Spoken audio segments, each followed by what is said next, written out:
Right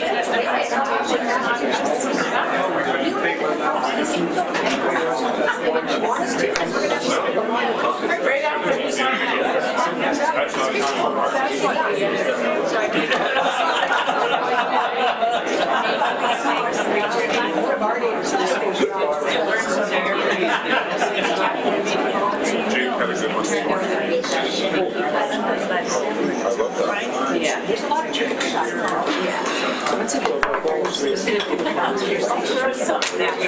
take your chair.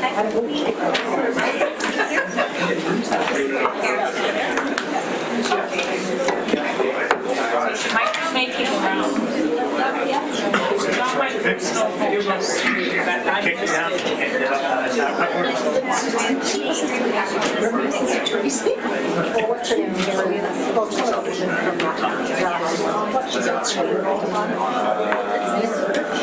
Yes, I know.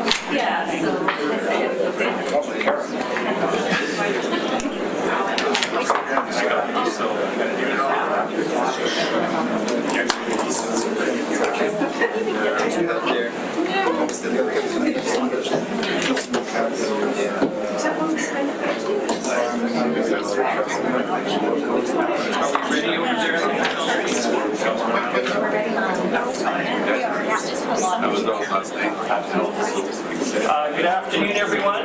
Good afternoon. If everyone can take their seats, and I forgive those in the back with my back to you, but the layout of the room is such that it's just what we're going to have to endure.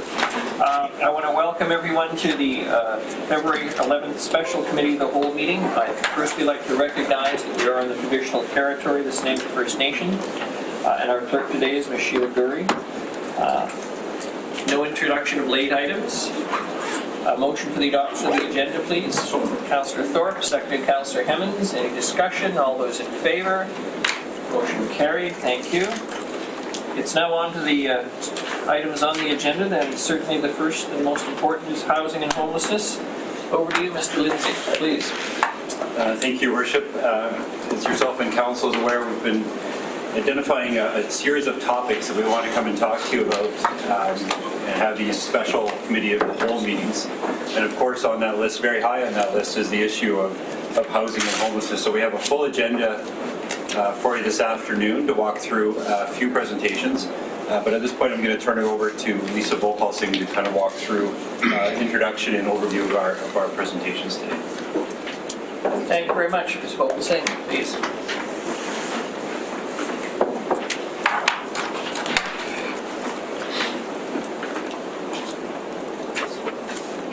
Good afternoon, everyone.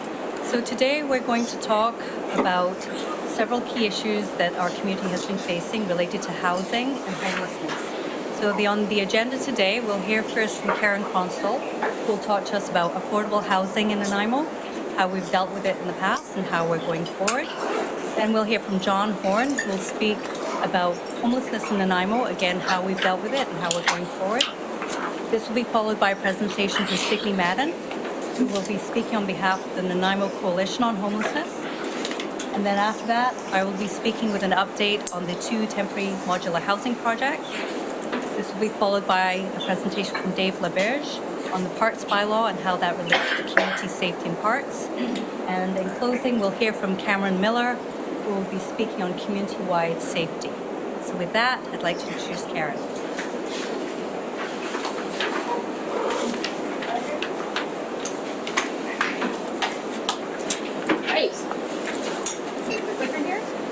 Karen Constal, one of the social planners here at the City of Nanaimo. Pleased to talk to you today. You might want to come a little closer to the mic. All right, or maybe just like bring it to me a little. Okay, sounds good. Thank you. So, affordable housing, not just in Nanaimo, but across the province, it is a serious crisis. This is the chart on the top there is looking at the affordability measure of how much of a share of income the household would need to cover ownership costs. Now, the big takeaway is we are in close proximity to 2 out of the 3 hottest markets in Canada. Vancouver is the most expensive, and Victoria, as of the last quarter of 2018, was the 3rd most expensive in terms of ownership cost as a percentage of income. So obviously that's going to have some impact on Nanaimo. Now, there's some anticipation that the rise in interest rates will keep pressure on ownership. Prices may soften a little, but we can really expect to see the trend that we have seen of prices increasing continue to increase somewhat in the years to come. So as we all know, the last few years have been an incredible ride as far as the average cost of a house in Nanaimo. In 2014, the median cost was $326,000. As of January of 2019, it was $541,000. So when you think about how quickly income is rising in that same period, that is an incredible increase in the average cost of a house. Of course, not everybody's going to look to buy a house. We also have some challenges as far as renting a home goes. Now, there's two things happening on this graph. The first is the number of units in the purpose-built rental universe. So those are counted as purpose-built rental, 3 or more units. That's what the Canadian Mortgage and Housing Corporation counts. We can see back in 1995, we actually had more units than we did in 2017. That was partially to do with the time that the rental housing was built and some units timing out. We see it's starting to rise again. But this is just to make you aware, is although we've seen a lot of rental being built in the last few years, historically we're not back up. Well, we may now be approaching where we were in 1995. So we can get some updated numbers for you, but that's something to be aware of. And with that, of course, goes the vacancy rate being the percentage of units that are available. We're at 2.4% right now, which is well below the 5% where you start to see a bit more of a balance between those seeking to rent and those seeking to rent to. And please feel free to stop me, and I know you will at any time if you have any questions. So this is a slide on the income in Nanaimo. We can see that there is a significant percentage of those living alone and with non-relatives who earn less than $25,000 a year. So that is a huge challenge for them in terms of finding anywhere affordable to rent in Nanaimo. But even with those earning more, a large segment of those with children and families are not going to be able to purchase a home in Nanaimo based on the increase that we've seen in recent years with the cost of a home.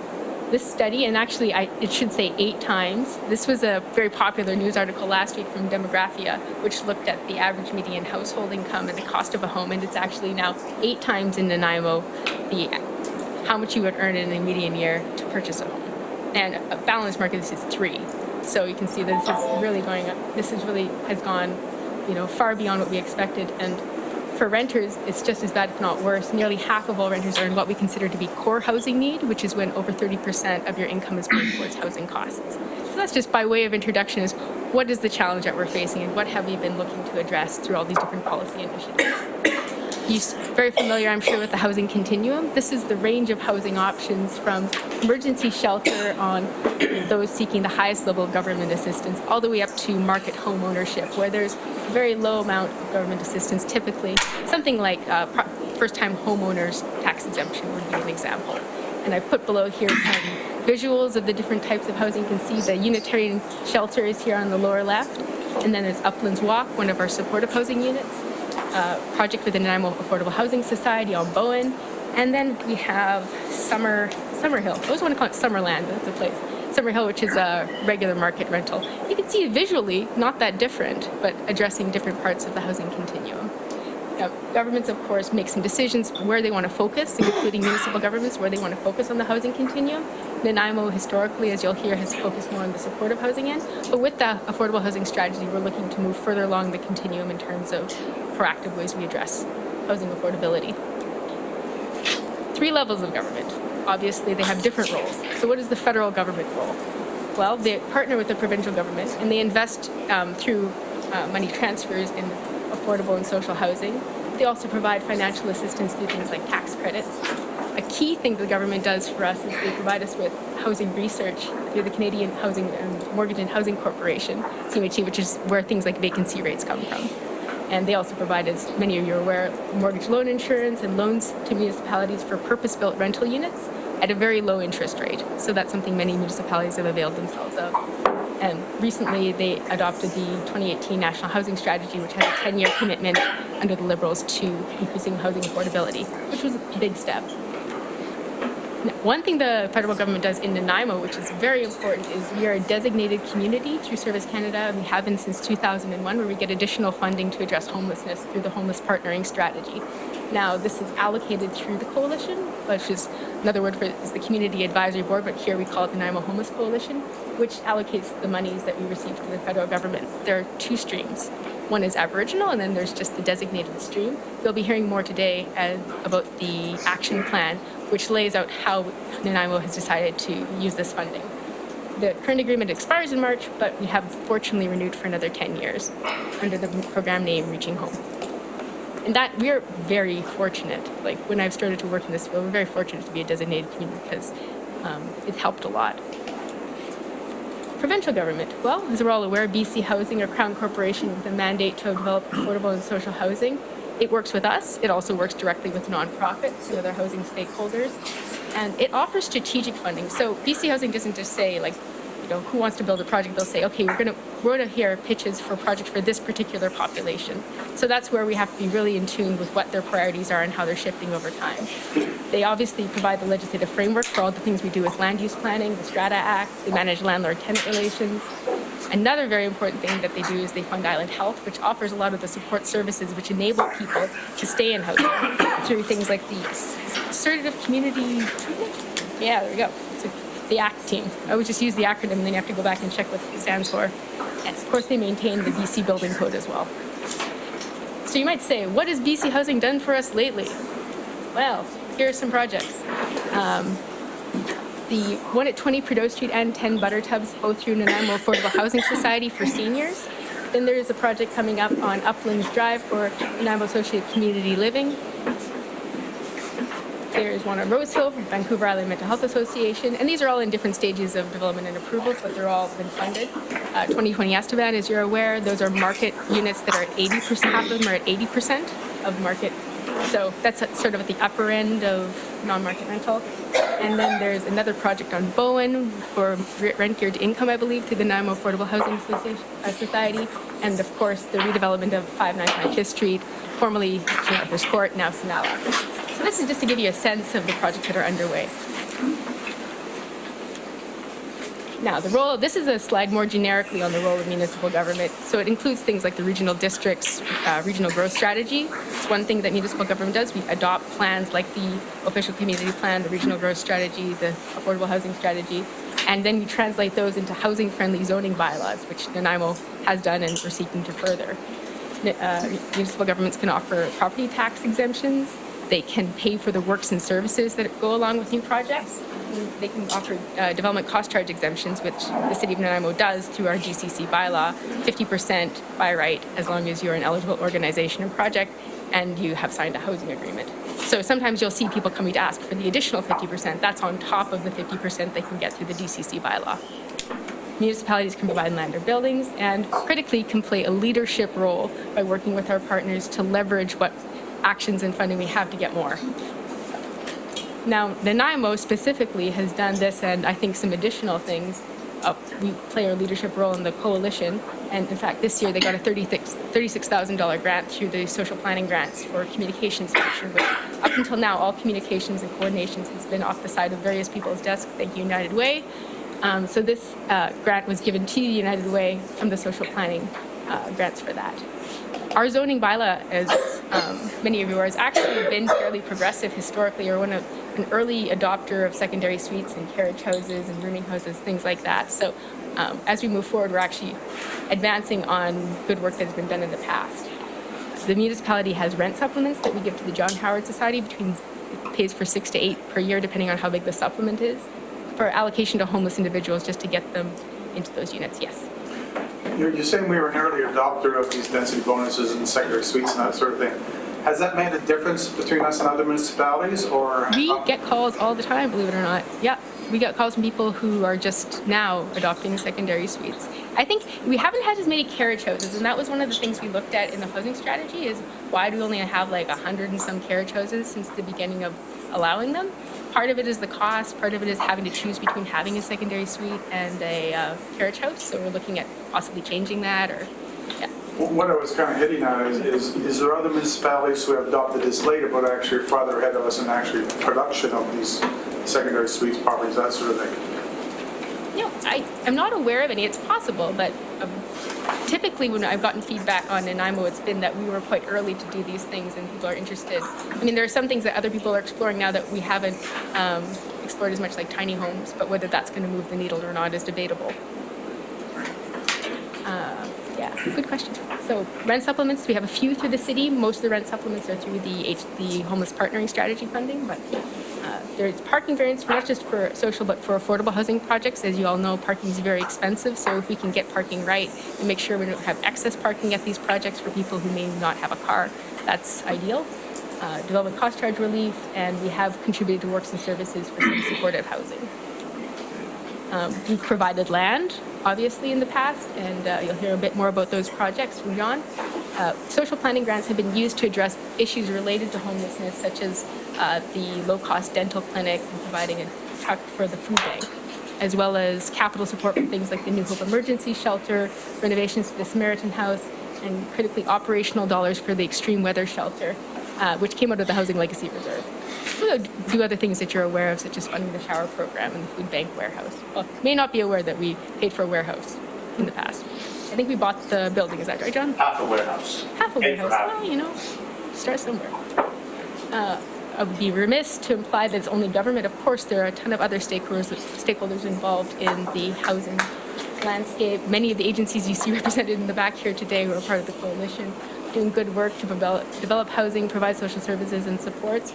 And in the greater scheme of affordable housing, there are many actors in the private sector who are also deeply invested in seeing Nanaimo become more affordable because they understand the impact this has on business.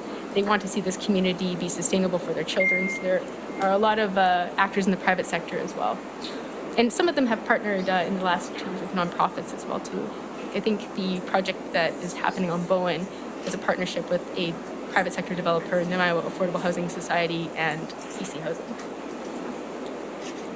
Councillor Bonner.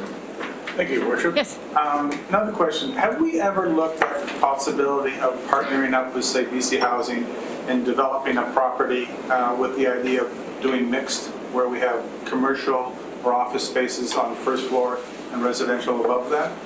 I don't, well, John, you tell me. If I may, yes, and the stipulation that BC Housing incurs is that they won't provide funding for commercial space. So they'll provide a 10% amenity space above and beyond the residential. But if you want to put commercial office space or any other function that's not residential, you're obliged to find financing for that yourself. So that's typically the constraint. We haven't moved forward on projects that are mixed like that because you need someone to fund the commercial aspect of that. That can be done with a private sector partner perhaps, or a municipality if they wanted to create something there. But that's the catch, is that, sure, but they won't pay for it, so you have to fund it yourself. Or the school board building new offices? Sure. All things are possible.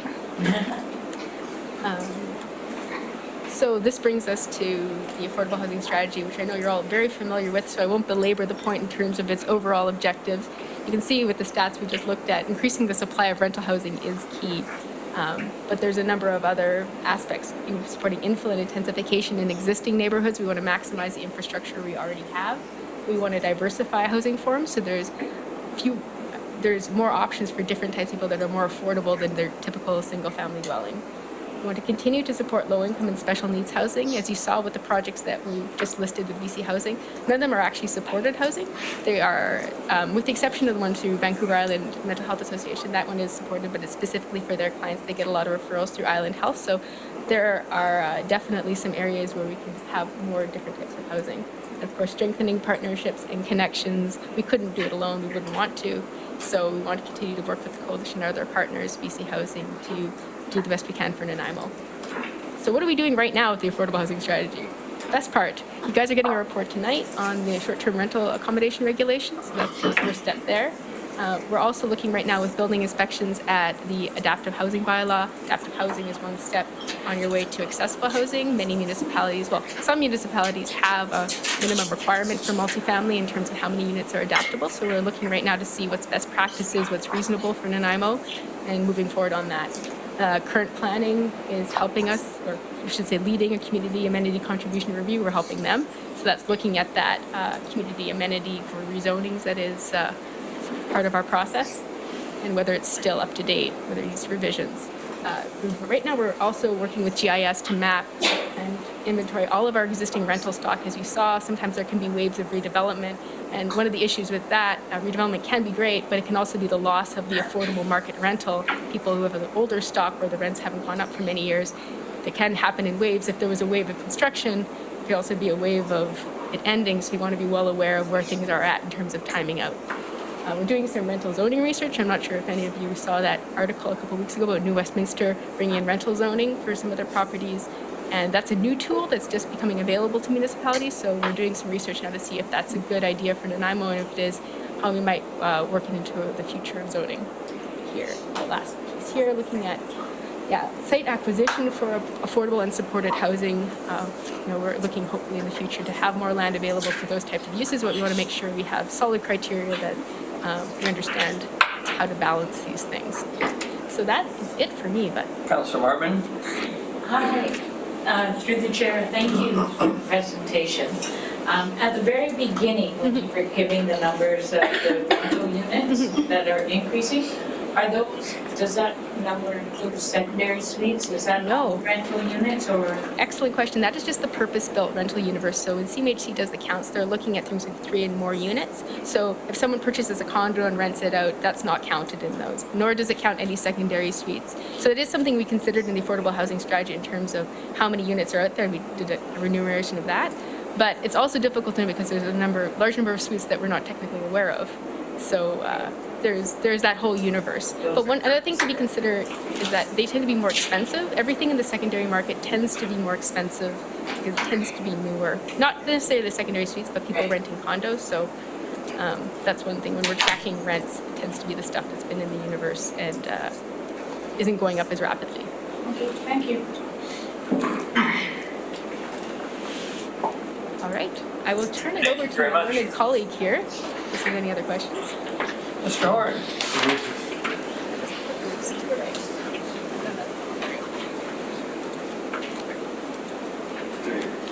Yeah, thanks. So obviously Karen's talked a little bit about the affordability and attainability of housing, but at the far end of that spectrum, of course, are people who are absolutely without housing in any form or are really insecurely housed, perhaps in institutions like shelters or jails, or not even housed at all, or living in people's living rooms on couches and that sort of way. So this is the end of the spectrum, so to speak, that speaks to both deep poverty, lots of complicated conditions, and a lot of distress arising both for those individuals and, as we all know, for the community at large, there's repercussions too. So this end of the spectrum, I thought would give it a little more time, and I thought the first step would be to give you some context. This is not just an Nanaimo problem. This is an issue that's affected everyone across the country. We're a growing part of the country, and that's so there's a different dynamic for us, but this is pretty universal across North America. So the 2016 counts that were done across the country gave us some snapshot of Canadian context, and so you can see from there that the number that jumps out for me is that any given night in Canada, 35,000 people are without shelter. And that's a lot of people to be without shelter, but that's the entire country, so we're not alone. This does not include people who are couch surfing or have managed to find a place to sleep that night. So that's 35,000 absolutely homeless people. We're also seeing, as it indicates on the top of that slide, a shift in the demographic profile of the homeless population. When I grew up, it was a certain cohort of people. That cohort has expanded to include a much diverser range of people who are encountering homelessness. Young people, families, women, etc. So that's a little bit of a shift for all of us, and the numbers are substantial. When we take that 2016 count that we did in Nanaimo, that's part of everyone did those counts across the country on 2016. You'll see in winter 2016, we registered 174 people as being homeless in Nanaimo. When we came back and we did that same count 2 years later, or a year and a half later, in the spring of 2018, that number had leapt to 335. Now, keeping in mind, that's the actual people we can find in a 24-hour period. These are point-in-time counts, so within 24 hours, that's how many people we could identify, both attracting them to an event and going out into the suburban and peri-urban areas of our community to look for people who are homeless. So that's really searching everywhere and trying to get a comprehensive picture, but that would be the absolute minimum number, because you can be sure that we miss a few people along the way when we do those kinds of counts. So 335 in the spring of 2018 is where we know we stand as an absolute defensible number as to the absolute number of homelessness people in Nanaimo, and it's generally speaking going to be larger than that, but that's just sort of your bottom end figure. This gives you a little bit of a sense. Nanaimo is ahead of a lot of communities. We have been, so to speak, conducting censuses since 2005 because we wanted good data to work from, not just big numbers, how many people are homeless, but who, why, when, what are their ages, what are the situations they face, what are their solutions that we ask them for. So you can see that count going along, and you can see the trend line in 2018 is heading up in a big way to that 350, and I would suggest that if we did a count right now, we probably would be off that chart. Like, I don't think there's quite enough room to count all the homeless people in Nanaimo as of today. Mr. Horn, can I Sure. just ask you to go back to the graphic? No, the one there, thank you. Look, 150 down to 100 between the spring and the fall, and then fairly dramatic drop in 2006, 2008. Yeah. Is that consistent to your knowledge with other communities, or is it something specific to Nanaimo? And if so, do you have an explanation? One thing I would say is that Nanaimo undertook a fairly vigorous building program somewhere around commencing about here. And it took a long time to build that out, so I can't draw a one-to-one correlation, but I can say that with the roughly 130 units that we ended up with that were supportive housing projects, that put a dent into that situation. We saw a reduction in because we took a lot of the people who were long-term homeless on the streets of Nanaimo and moved those folks into social housing. That was not necessarily the case with the other community, but to be fair, across the country, municipalities and provincial governments have been addressing the problem, so other communities likely had a build out and a fall down in the numbers, you know. So there was also some economics in there. There was a period of time when there was a depression in Alberta, and all the people, so there was a lot of people moving, and vacancy rates changed a little bit. So there's a bit of an economic piece as well to that. But I would say the substantial reason for that dent is that we did something about the problem in a substantive way. Councillor Evans? So, thank you, Mr. Horn. We had a presentation in our last council meeting that indicated that development is actually really strong in our community. We have a lot of things kind of in the pipeline. Would you see that as comparable to what happened at that dip as to what? So I'm looking to see if there might perhaps be a correlation in a year or two out that we'll experience another dip because development is hot right now. Yes, I would say that there's always going to be an effect where if we create new stock, rental stock in the community, people who are better off will move into that newer stock, and there's a trickle-down effect for the lower price stock. So eventually new development yields some of the bottom end stock becomes available for people who are able to move up, so to speak, to better units. So there will be, but it tends to get diluted a little bit. So that bump is a direct one-to-one. We build housing for people who can't afford it, absolutely. And then building housing for people who can afford to rent does have a knock-on effect, but it gets a bit diminished as you come down that food chain, if you will. So, but we hope to see a large number of units coming into the market, equaling more opportunities for people at the bottom end of the price spectrum. So that'll be helpful, I think. Yeah. We asked folks during those censuses, by the way, this is just to touch very briefly on this. What are your barriers to housing? You'll see that rent's too high and low income factor quite big in that. And those are people's self-assessment, but they're also relatively self-aware. So you'll see things like addictions, mental health issues, domestic violence, family breakdown. So people are honest about what it is that's driven them from their housing. But you can see their own self-assessment talks about the cost of rent, and really my income's too low to keep up with Nanaimo anymore. Again, we'll ask people, how do you want to solve homelessness? Affordable, you can't see the rest of that described, but it basically talks about affordability of housing as being a large part of that. So those are self-reports from people we interviewed. Those are currently experiencing homelessness, and this is their thoughts on that. So I thought we'd share that with you. So I want to bring that back to Nanaimo. I want to talk a little bit about what we have done as a community on this topic historically. So back in 2006, we had a crisis in our downtown there was a significant homeless population in the city center. It was having some impacts on the community at large. We pulled together an action plan that's specific to the city of Nanaimo and spoke directly to that group of people who are living outdoors in our community, in our parks and public squares and on our streets. So the city of Nanaimo adopted this action plan, developed and adopted this action plan, and it took a housing first approach, which I'm sure you have heard of and are aware of. And housing first simply means that we're not going to require you to embrace sobriety or to participate in a program. Our belief is if we move you into housing, you're going to be better placed to be healthier, more able to attend those sorts of programs, in a better place to choose sobriety. But we recognize that while people are in crises and living outdoors, there's very little room for therapeutic change in a person's life when it's all about staying safe and staying warm. If those are the two primary drivers, not much left over for change. So we recognize that Housing First, which is adopted across North America and Western Europe now, and continues to be the gold standard for how you tackle homelessness, and it essentially says that you have to give people that stability and then support them in moving towards wealth and health and sobriety. So Housing First, regardless of where the person's at in their life, provide them with housing, maintain that housing, and then nudge and draw them towards that health. So this is what the approach taken by this plan and the approach that was adopted by the City of Nanaimo in 2008 when that plan was adopted. So this one had a target in it.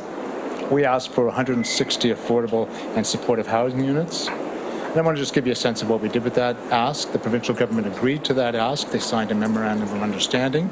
They agreed to pay for the capital of the construction of those projects, the operating costs associated with those projects.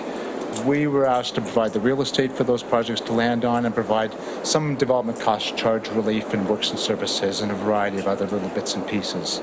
But as a result of that grand bargain between ourselves and the provincial government of British Columbia, we received 437 Wesley Street, which is across the back alley here, 37 units, 36. We have a project in Uplands Drive, you're probably all familiar with Uplands Walk, and that's another 33 units for homeless individuals.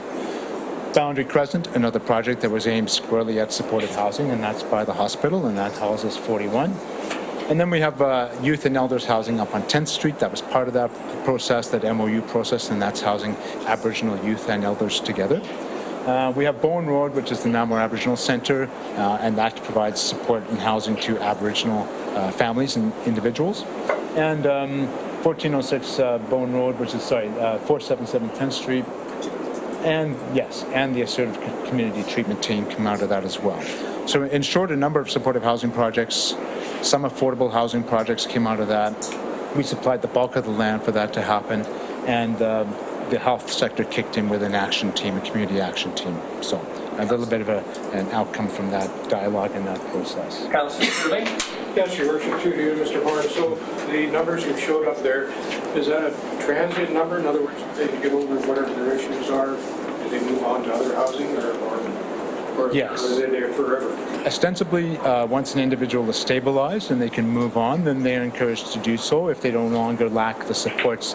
Keeping in mind from the provincial government side, these are quite expensive to maintain and operate 24/7 staffed buildings. If the level of support is really high and a client doesn't need that level of support, then it would be beneficial to us all if they went and found a lower cost option. There's two caveats to that. One is that operators seek a balanced building, so having some well people in that building is part of their operational motive, if you're modus operandi, if you will.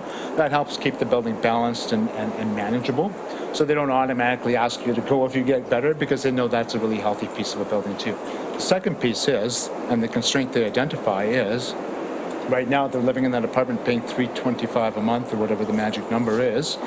Gosh, would you be able to move on? Oh, there's a one bedroom for $1,150. No, is the short answer to that. Where am I going to get the money? Because being healthy and stable does not necessarily mean I'm now incurred a great income. So there's a block in terms of moving into more affordable units, identifying those, finding those, and helping people move into them. That's one constraint.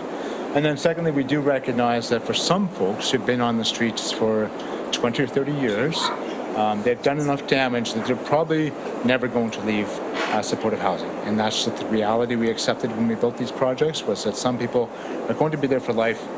They're really not going to recover and go get an MBA or anything like that. They're going to be people we need to support till the end of their lifespan.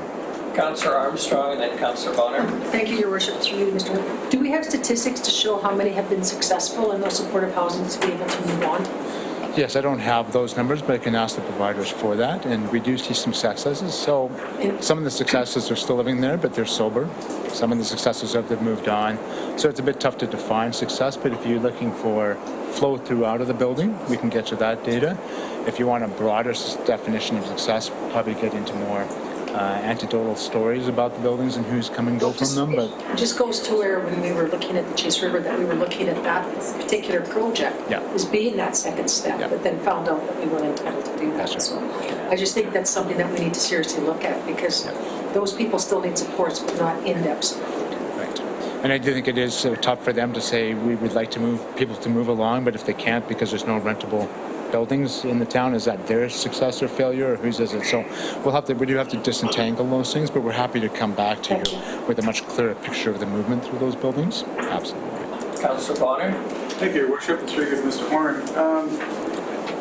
Has BC Housing ever built that type of facility where a person would actually just be renting it through a subsidy and sprinkle them amongst other places, but they don't require the 24/7 support?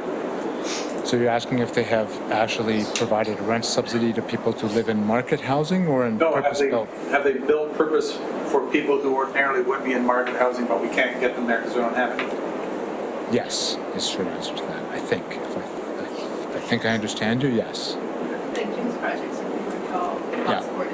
I'd say there's probably close to, I haven't looked up the latest number, but interestingly enough, if you ask how many people are supported by BC Housing in this community, the number is close to 1,300. So we house in some of our projects probably about 150 or so people. But imagine there's another 1,100 housing units in this community that are not for the street homeless, that you drive past every day that you don't even hardly notice. And so family housing, all sorts. It's quite a bigger universe than you think, and mainly because most of them are just so far below the radar that you don't notice them. But our more prominent section of the housing spectrum is really one piece of a very much larger category of housing that's provided. So, Councillor Armstrong? Thank you, Your Worship. Would the Buttercup Seniors one be one of those ones? The BC Yes. Housing, so that would be one. yeah, they definitely provide, that's going to be a mixture of subsidized rents Yeah. and some folks paying at full market. Awesome. So they So use it's them. based on their ability to pay, right? Yes, and it's based on the proportion what you need to run a building in the black. So sometimes you need just enough revenue to accommodate for the money you're losing on the Yeah. subsidized units, and so that economic picture of how many are rentals and how many are subsidized is balancing. Okay. Put them in the black every month is the Great, thank you. But that's what they're doing at Buttertub's Motorship. So I guess the other piece you should remember, and we generally get a lot of good support for this, is we also provide funding to the extreme weather shelter, and they have an extreme weather funding from the BC province. We supplement that with what we call the cold, wet winter nights, and that means that the extreme weather shelter is open 7 nights a week during the winter months. And the city's been supporting that for quite some time, and so that's just one other piece that we do. We throw money at that piece. We also do studies. So if we provide supportive housing to a neighborhood, my curiosity as a social planner is what's the impact of those projects. So we've done 2 post-occupancy studies where we've gone around those neighborhoods subsequent to the development of those projects and asked people directly to their door-to-door, what is it like living in this neighborhood with this project? These are the concerns you articulated during the public hearing process and other means. Did any of those concerns manifest? If so, to what extent? So really trying to be clear about what is the impact of these projects after they're up and occupied for a year or 2. And then we go around and we ask people what it's like to live next door to this. So that, I think, is a good contribution to the dialogue about what kind of housing we need, and we do that. And then I think really the occupancy of the housing units that we played a role in, I think that's probably our biggest impact, is the supportive housing. That changed the dynamic on the street for a while. It seems we're back to that place again. But for a while, we kind of knocked that thing on its head. So I would say that's probably the big piece. And the provision of land was the major part we played in that. So. Councillor Thorpe? Thank you, Your Worship. Through you, Mr. Van Torn, I wonder if you could just expand a little bit on information about the extreme weather shelter program or programs, because in fact there's more than one, I believe. Can you tell us how many people that impacts in the course of the year? Sure. When we started with the Unitarian Church, they operated on a volunteer basis on extreme weather nights only. And with our support, they grew into a full-time winter shelter. They have 35 beds in that winter shelter, and towards the spring and early in the season, their occupancy runs around 70 or 80%. But during the big winter months, the cold, wet winter months, they're running at 100, 110% typically. So any given night, you'll see 35 people housed in the Unitarian shelter. When we look at how many unique individuals go through there in a year, in that 35 beds, you're probably talking about 200 people, unique individuals who sleep in that shelter. This year, the St. Peter's Church got together with the Nanaimo Women's Center and Citizens Advocacy and set up a shelter in the bottom of St. Peter's Church. That's the Roman Catholic Church at the top of the hill there. They have a 35-bed shelter as well. The operators are in the room tonight, today, if they have any really detailed questions. But I would suggest that when they first started, they weren't getting full occupancy because it's a new thing in the community and word was not out. But now that word's gotten out and the winter's turned cold, I'm expecting that they're at 100% or more occupancy, and that's 35 beds each night. So some of those are repeat customers, but again, probably through the churn of a winter, you'll see a couple hundred people go through both those shelters. So in generic terms, if I may, you'll have saved a couple hundred people from sleeping outdoors by the provision of those two shelters. BC Housing pays for the one at St. Peter's Church. We don't contribute to that. Our main one is the Unitarian. That's the one we've been throwing money at for a number of years now. Thank you very much. Councillor Armstrong? Now, in those spots, are they allowed to use alcohol or drugs? Not within the premises, so there's no use. These are buildings where you're not permitted to consume alcohol or drugs in the premises, but they are low barrier shelters. And what that says is, if you show up and you're inebriated, we will still accept you into that shelter with two provisos. One, that staff safety is ensured, and that the tenant or resident or guest, I think is the word, the guest safety as well, right? So if those two criteria are met, if you're safe to be in the room and you're not keeping everyone awake all night, then you can come in regardless of your state. But no use is permitted on the premises, and no use is permitted within the region around those premises. So as far as they can control that, you're not allowed to go out the back door and use either. So that's the general principle. Inebriation is acceptable, active use is not. Thank you. Councillor Thorpe? Thank you, Your Worship. If I may, I meant to ask earlier, Salvation Army, do they still play an active role in what I would call dry housing or wet housing now maybe? Could you just inform us about that? So the Salvation Army New Hope Center, they're here tonight for us. So if I say something wrong, I'm sure they'll pop a hand up to correct me. But I will say that they're a men-only shelter. I believe that their bed count is 30 cots. 24. Thank you, 24. But you do exceed that in extreme weather events, do you not, to go up to 30? We did last year. This year we didn't because we didn't get funding. Okay, thank you. So there has been times when With appropriate funding. Yeah. So in the Salvation Army, their standards are they're not a low barrier shelter. So their standards are there's no use on the site. You can show up at the door of the Salvation Army and be, correct me if I'm wrong, inebriated, but you need to manage that and it has to be safe for staff, right? I think one of the differences of philosophy at the Salvation Army is not as harm reduction focused as it might be in other settings, but that just have implications for other things. But I would say that Salvation Army generally accepts whoever comes to their door. But again, you need to be manageable, in good frame, not presenting a threat to staff. So, yeah. Would that be a correct characterization? Okay, close enough it sounds like. Thank you. So let's see, the Housing Legacy Reserve. I wanted to touch on that because that's the financial instrument that's allowed us to do a lot of the work that we do on housing the homeless and addressing affordable housing as well. So we have one of these creatures. It's the Reserve Fund, and it was established in 2005. And that was, of course, to help us get projects. Now, a housing reserve of the kind that we have is not sufficient to house or to finance complete projects from construction to occupancy. We don't have that kind of money in that fund. It's a leverage fund. It's always been treated as that. So what we try to do is take $5 out of the Housing Legacy Fund and lure $50 towards it for housing. And that's the general principle of the fund. We use a little bit of money to try to attract a lot of money. And that's the basis of that Housing Legacy Fund. It's been successful to that extent. I would say that we have mainly used it for paying off development cost charges when we reduce those for eligible societies.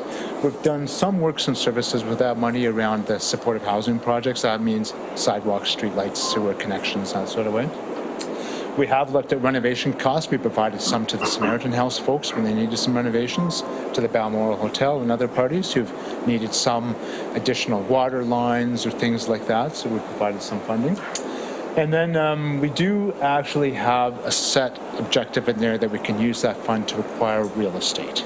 That's part of the mandate of that fund, and we haven't used it to that extent yet, but that is part of that. And so essentially, in our thinking about how do we use the money on that fund, the basic principle we've adopted is that the closer you are to the homeless shelter end of the housing continuum, the more money and more support we should get. Because essentially housing people who are homeless with really, really low incomes is the most expensive proposition. And as you move up that, so to speak, continuum, it gets less and less expensive in terms of the government support that's required to make that work. So when you get right up to Habitat for Humanity and home ownership, they need a bit of land, some DCCs, but they're not as expensive to maintain and operate as, for example, our supportive housing and emergency shelter. So we do try to triage in that sense, that we spend more money on people with less money, if you will, than we do on people with more money. Councillor Byer. Thank you, Your Worship. Through to Mr. Horn. Would that money be used to possibly help provide some sort of services for people who are about to become homeless and stop them from being? Yeah, so we have not used the Housing Legacy Reserve as an operational dollars for services. We've been really trying to be really clear with that it's for infrastructure, permanent infrastructure like buildings, land, renovations, water, sewers. So if we were looking at a service context and we wanted to support that, we would more likely turn to our social development grant funding. And that would be the more likely source if we wanted to provide a service of that kind. So if it's got staffing or those kinds of administrative overcosts, we typically don't turn to the Housing Legacy Reserve. There is some statutory limitations in what we can do with that, but also some practical limitations. So the short answer is this fund really isn't aimed at services like that. So we'll do that through the HPS funding, through the federal government, through BC Housing, through a variety of ways, but typically we wouldn't turn to this pot for that kind of thing. Councillor Brown. Thank you, Your Worship, and through you to Mr. Horn. Was that 165,000 the amount that was set in, was it 2005? No, just about 3 years ago, if I'm remembering correctly, Council decided that they needed to build that Housing Legacy Reserve fund up. We do draw it down on it quite aggressively sometimes.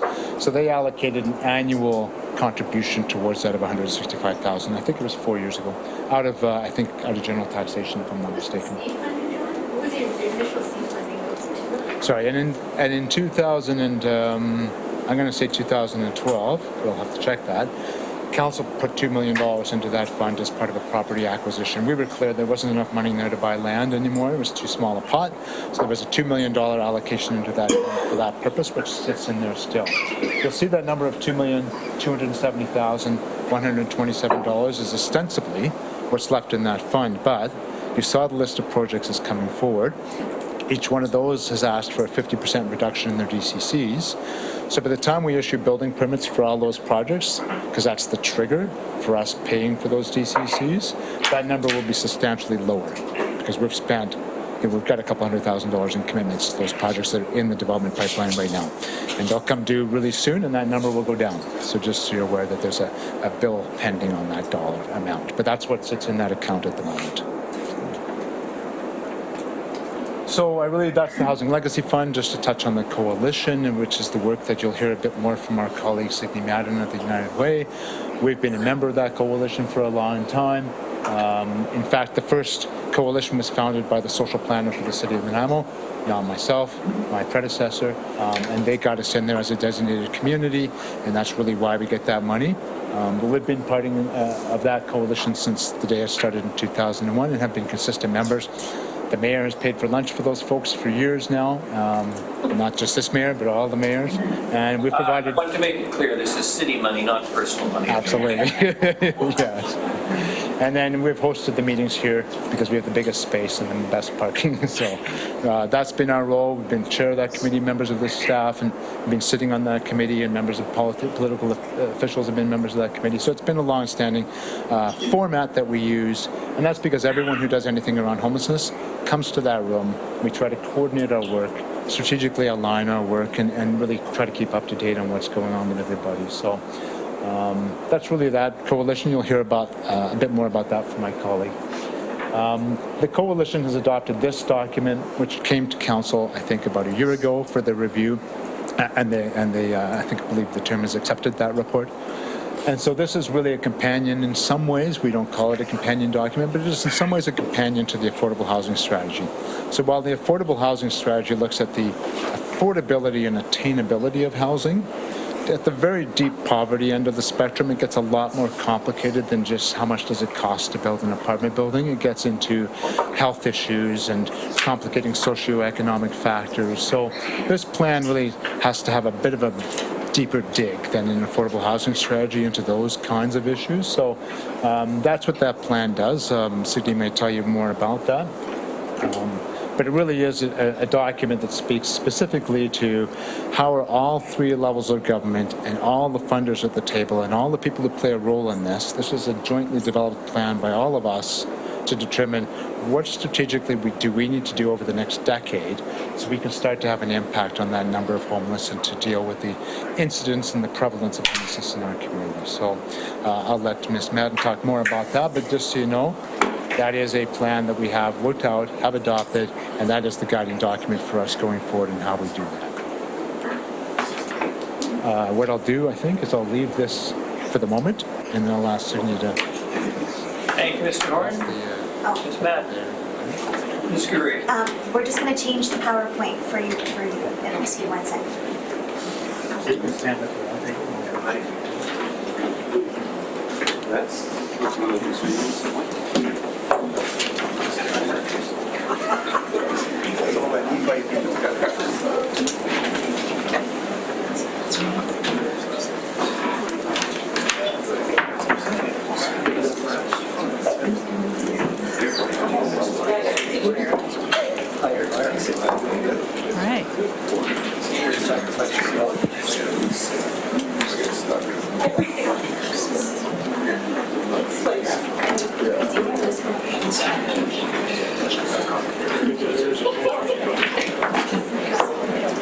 Okay, I'll get going.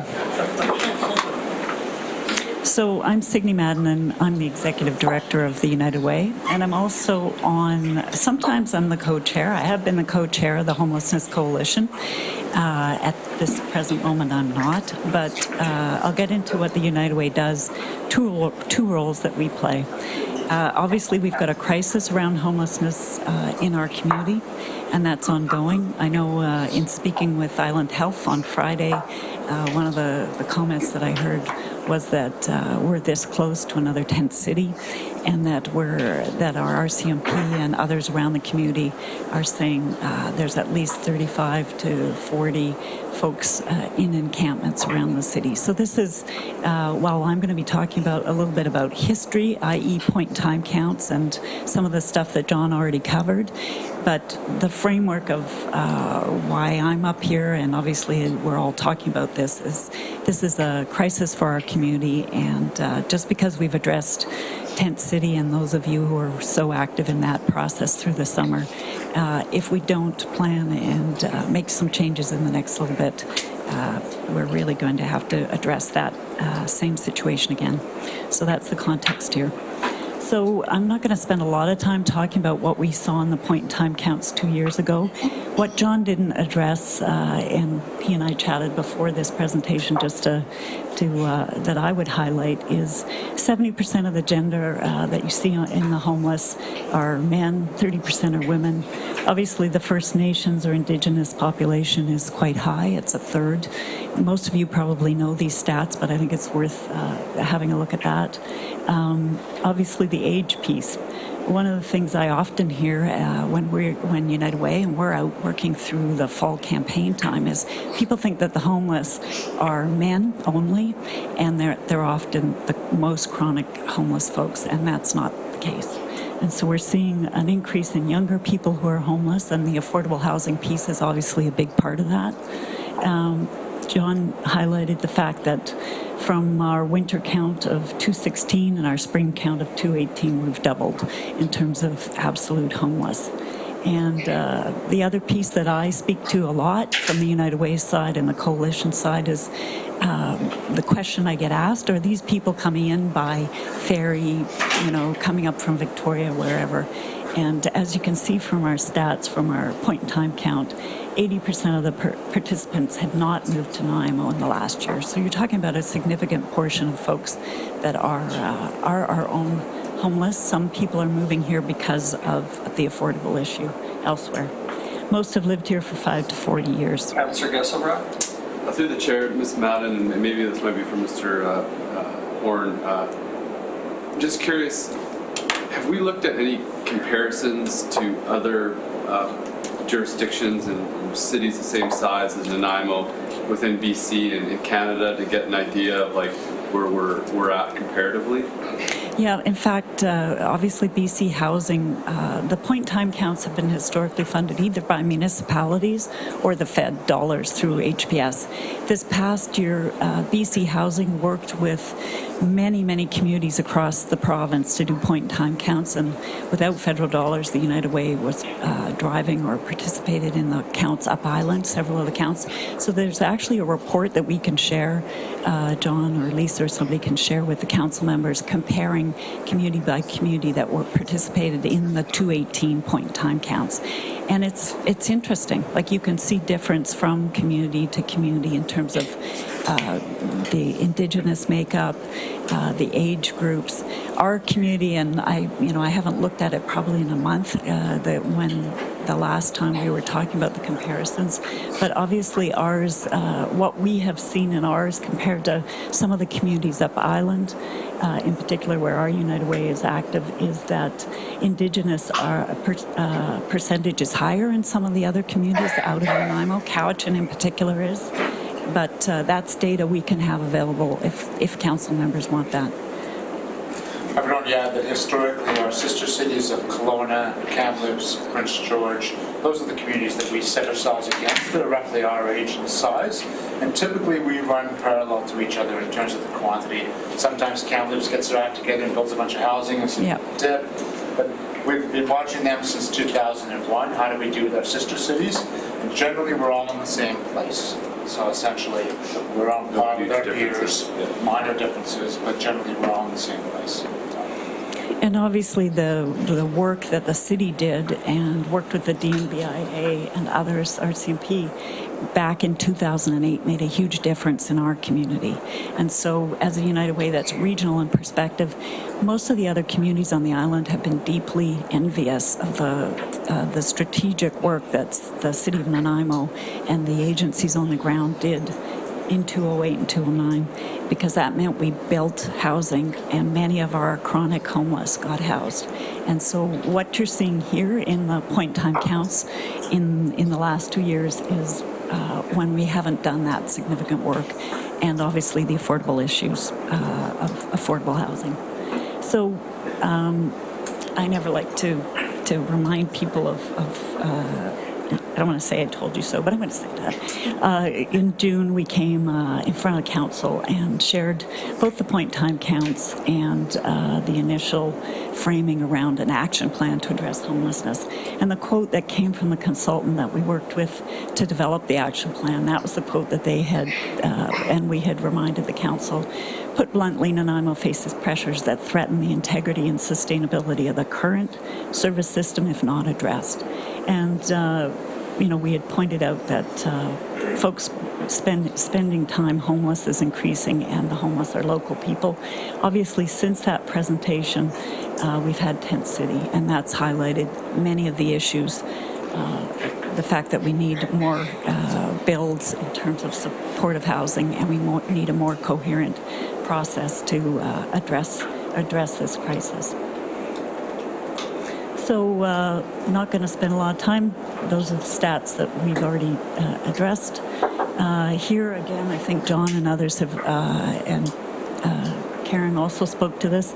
I mean, obviously, we're talking about a national crisis. We're not talking about Nanaimo or Vancouver Island. A lot of these issues obviously are faced many of the communities, including Vancouver.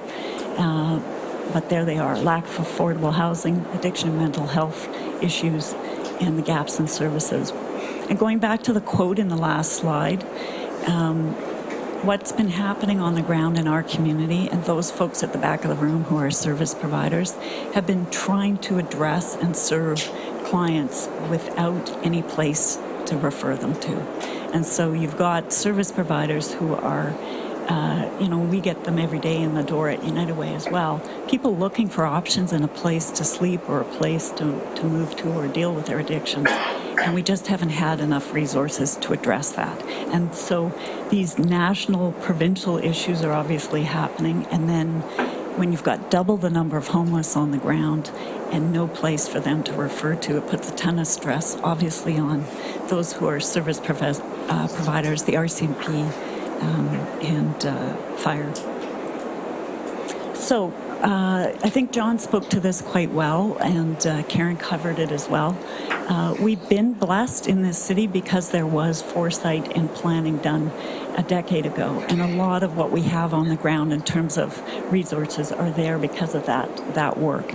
And it was a higher level organization between the city, between BC Housing, between Island Health, that came together, and it created the ACT team and other things on the ground. And so it was planning not at the service level, those of us who are either funding or delivering services. It was leadership level that came, created a plan, and effectively executed it, with all the local service providers playing their part. We do have our federal funding being renewed for 2019 to 2029. So that's an asset that's going to continue on and should be integrated with a plan in terms of affordable housing and other supports. So as John and Karen mentioned, the city approved an action plan that was developed with the coalition, all those players on the coalition, and that was approved, I guess, last fall. I think it was in September. And so we have a plan. The question is, what do we do with it, and how do we move it forward? And I think that's my main recommendation, or my comment in my presentation. So I'm not going to get into, there's a couple more slides about the action plan. I think most of you have received a copy of that. You've read it. And I think post-Tent City, and I know the city and those folks who are very active in moving people into the 2 modular housing are going to do a post-mort around what happened, how it happened, and how we could improve our responses in the next time. And I think that will influence these strategies that were developed 2 years ago. So if you see the strategies, they're, the coalition and the folks who are actively creating the plan didn't see them as step 1, 2, 3, you need to do one before the other. I think what the next piece is taking that action plan, which was well thought out. Research was collected from across BC and across Canada, but we need to input into and update that action plan based on what happened in Tent City. So then I'm going to move on to the Homeless Coalition, what we do, what we can't do, and what role we can play going forward. So here's a list of members on the Homeless Coalition, and one is missing, and that's the chamber. And I know Kim's at the back of the room there, and so my apologies, Kim, that you're not in there, because we've obviously, particularly through the fall period and Tent City period, the chamber and United Way, working with the city, we tried to put out communication that was consistent, positive, and not critical of any one player. So that's the folks that are sitting on the coalition. So what the coalition is and isn't. So it's not a legal entity. It's not part of the city. It's not a nonprofit. It's not a foundation. In many other communities, that is the case. And so if you look in Vancouver, Victoria, Kamloops, many municipalities have decided to fund the coalition and to create a separate entity to do that work under. We have not got to that stage yet. That's not something that was deemed needed a couple of years ago. So that's a question I think that those on the coalition in the city have to look at. We have no budget and no staff. And so everybody who comes to the coalition, we meet pretty well every month, every other month. We bring the resources that we have at hand. So, I know Island Health comes. They're obviously committing funding to address homelessness. Everybody brings their resources. We plan collaboratively together, but there's no actual budget assigned to the coalition.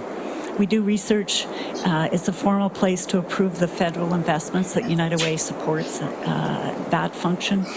Develop strategy, do public education, and we're a clearinghouse of information for all that. So we'll actually sit and talk about something that's happening on the ground in the coalition and go, okay, you address that, but people use their own organization's resources to do that.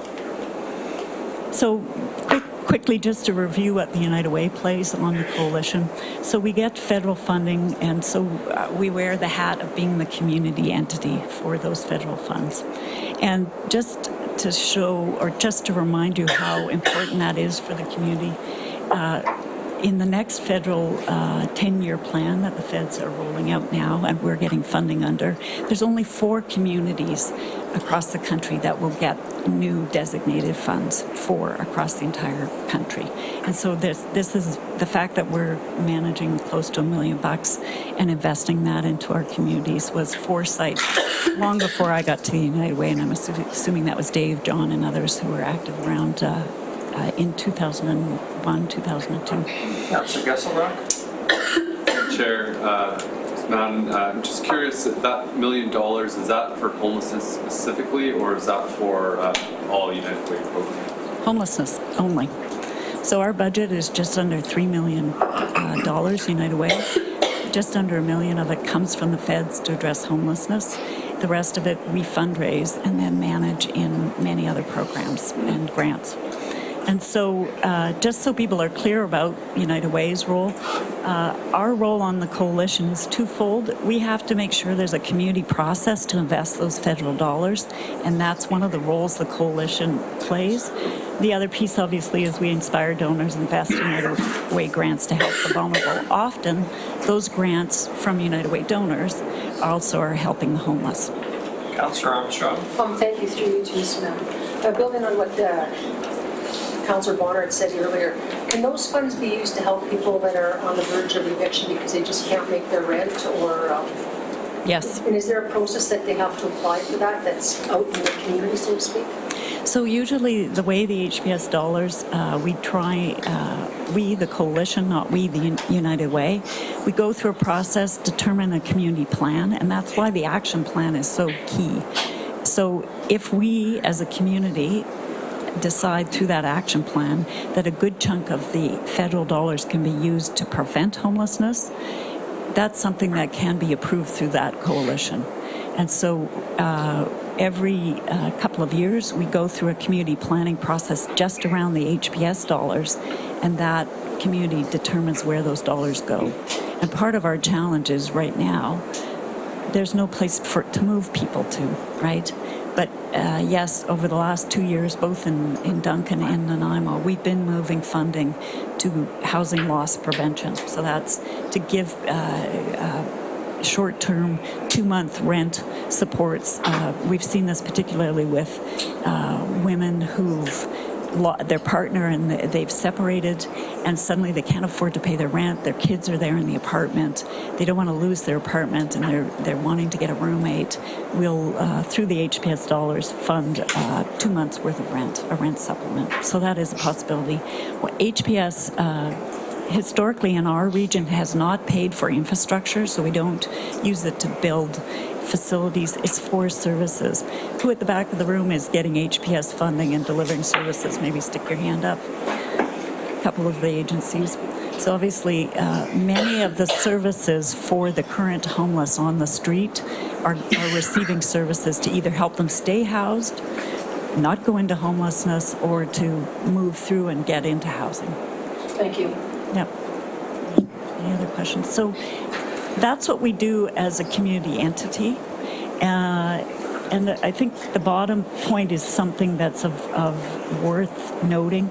There's 10 community entities in the province, and so that's Kamloops, Vancouver, Victoria. Those communities are all getting federal dollars. We meet monthly via phone meeting to discuss what's happening in their communities and share information and ideas. And so part of what we're feeding back in and working with those communities is let's not duplicate the wheel or duplicate programs. If they aren't working, let's bring them into our communities. Somebody can test something in Victoria or Vancouver and we can bring it here. I think most people know about the United Way as a fundraising organization and investing it into the community. I'd be remiss if I didn't say thank you very much to those of you on the council who give to United Way. Many of you are our donors, and we really appreciate it. So outside of the community entity role, we're investing in 47 programs just in Central Island, helping 23,000 people this year and last year. And then we're funding programs in the community that are helping, many of them are helping the homeless. BC 211 is a text, phone, and web chat info referral service that runs 24/7, and we're getting data out of that monthly in terms of what the top issues that people are phoning or chatting about. Obviously, affordability and mental health are the two top pieces we're seeing over and over, month after month. We launched that service 2 years ago. And actually Vancouver has all of their housing referrals for homelessness through BC 211. So that's done live rather than through people walking into John Howard or another location. They'll do it live through BC 211. So that's an option we can move to in the future. There's 90 plus United Ways across the country, Calgary, Toronto, Montreal. There's a lot of knowledge and resources around addressing homelessness and affordable housing we can draw on. So back to what John and company said, City's role on the coalition to date. We've had a staff person co-chair the coalition. The city's participated in creating the action plan. They sit on the allocation committee to recommend those federal dollars. And the city's identified opportunities that social grants have been invested in to augment other investments like the federal dollars. So that's to date. The coalition is ready to evolve. Given our crisis on the ground and the numbers of folks we have to serve, the coalition is ready to move from a place of information and clearinghouse to a place of, I think, stronger leadership. And that's certainly something we've been talking with many of you in the room, including the coalition members at the back. And so I think that's, as I move to the end of my presentation, is really to ask the City Council what role does the city want to play on the coalition or in driving the solutions around affordable housing and homelessness, and linking both the action plan that the coalition and the city have both approved and the affordable housing strategy that the city has developed and approved. What role is the city prepared to play? And so my observation is we've got a lot of resources in this community, and yet they're often in silos. So Island Health is doing great work, but they're here, doing their work, having meetings over here, trying to organize. We've got federal funding. We've got our donors' dollars over here. City's got grants. BC Housing has a direction and their own drivers in terms of how to solve this problem. The question is, who has the clout and the leadership ability to bring those siloed agendas and finances and resources together and create a plan that actually is going to move us out of crisis into creating affordable housing and bringing more supports to the community. So I'm saying coalition exists. It's a great place to info share, and it could be the place, either a task force or a steering committee that's got higher level involvement from both Island Health, BC Housing, and the city, or it could be a separate organization that the coalition is a player on, obviously because we've got dollars and a voice to speak on behalf of all of those service providers who are currently dealing with the crisis. And that's where we go from here. We've got two plans. How do we resource it? How do we drive it? What's the leadership? And based on a snow day, and you've got a lot of the coalition members at the back of the room who are really interested and key to play a part, over to the city to decide what role do you want to play from a leadership side. And certainly in speaking to Victoria, where the mayor co-chairs that coalition, and in other communities where you have a political role that's being played, and that was certainly how the city of Nanaimo got a lot of those funds back in 08, was because there was a political commitment from city council as well as a bureaucratic commitment. Bureaucratic, I don't mean that, but a higher level from the bureaucracy. And I think that's what we're needing today, is a city commitment, both politically and from our higher levels in the bureaucracy. I can't answer questions, but that's it from the presentation. If I were tone deaf, I probably missed your subtle suggestion, the city and council. I'm not that subtle. And paint the big political stripe on our X on our back, is that right? And I say that somewhat cheekily, but that's just the essence of your recommendation. Yes, I mean, where we see success across the country and in BC, it's where there's senior leadership from city, from Island Health, from BC Housing, from the federal funds, and representation from the service providers that are actually sitting down and going, how are we going to tackle this and how do we align our agendas? And I think we're at that place where that's the conversation that the city has to have. Mr. Thorpe? Thank you, Your Worship. Through you to Ms. Madden, and I certainly don't have a quick answer to your challenge or question. But the thing that I guess I struggle with, and I'm interested in your perspective, recognizing that homelessness is homelessness and it's a nationwide crisis. But the difference between the need for affordable housing and the need for supportive housing. And it goes back to Mr. Horn's slide in his presentation, where he indicated that the main cause based on his interviews for the homelessness in Nanaimo was affordability.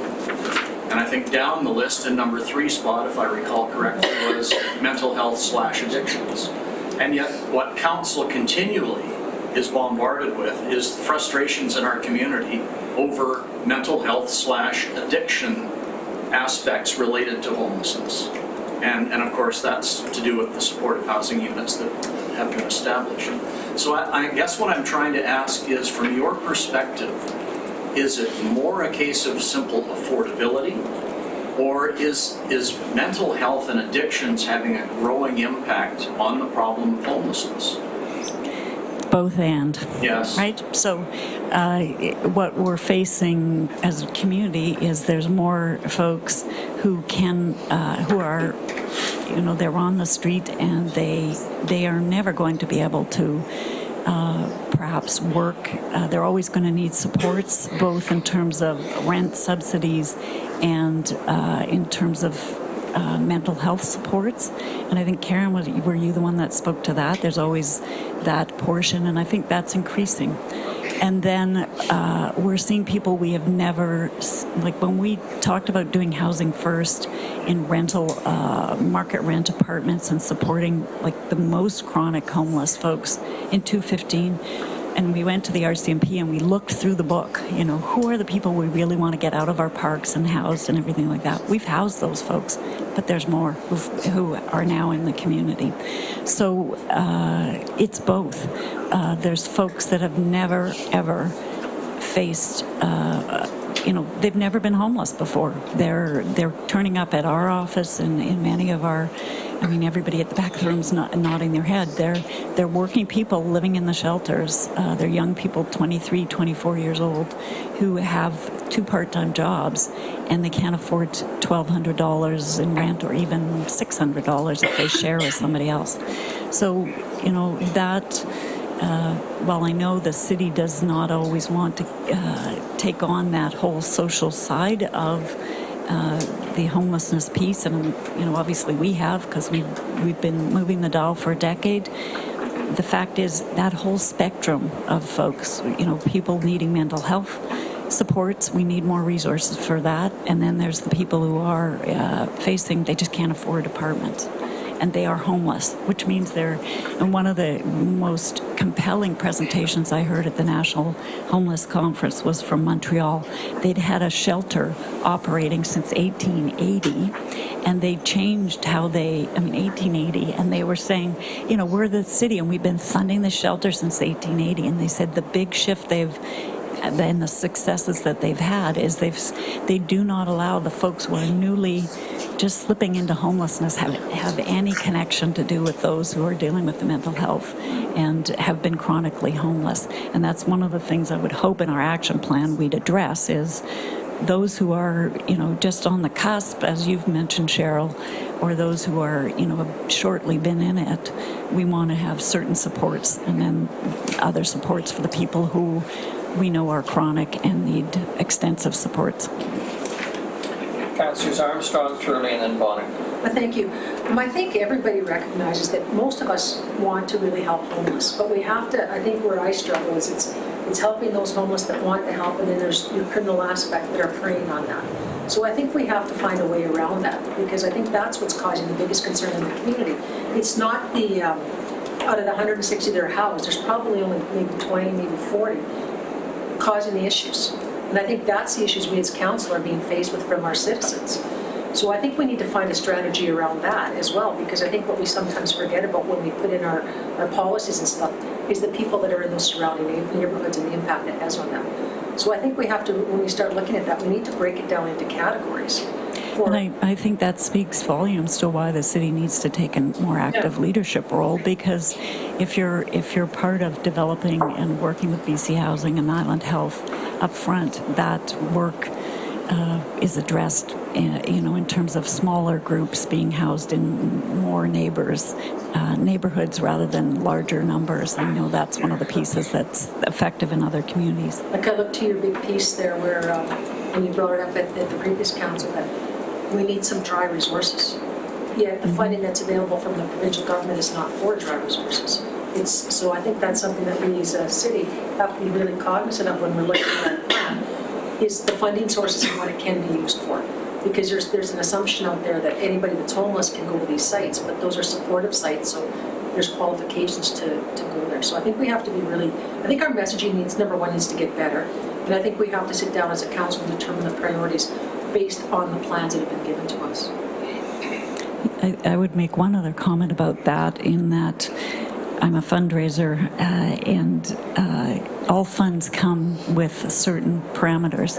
And so one of our pieces, one of my cautionary notes is we don't want to turn away funds that can come to our community, but that doesn't mean we can't create a plan that addresses other pieces and other concerns, including communication, NIMBYism, and the need for dry housing. Councillor Turley. Yes, Your Worship, you, Ms. Madden. So I reference this as an old guy, so I'm probably out of date, but when I was young, there used to be a whole page-long section in the newspaper. Roommates wanted, shared housing, you name it. Is that still happening today, or are people actually, is there somewhere where somebody can go that wants to have shared apartment, whether it be a bachelor suite or whatever? Is that the reality today or not? Yes, I've got a daughter who's 21, and certainly that's how they find roommates, when they're at university, or you go advertise online and try and get a match and all of that. So that still exists. I think I know it was in my slide, or maybe it was John's slide, one of the biggest challenges for those folks in the housing needing just affordable rental, they can find apartments. Like my daughter can find an apartment, right? Even if she can only pay $400 or $500.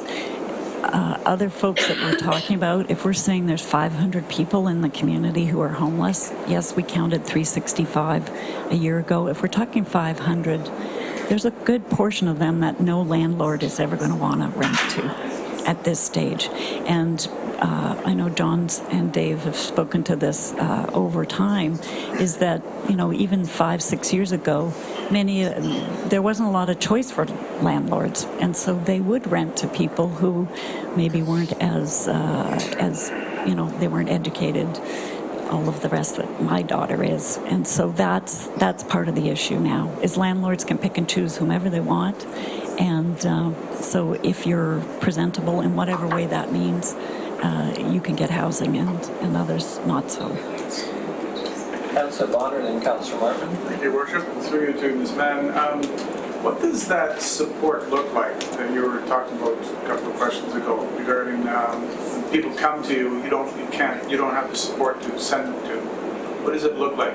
In other communities? Oh, here. What would we need to do to? So what do other communities that we don't have?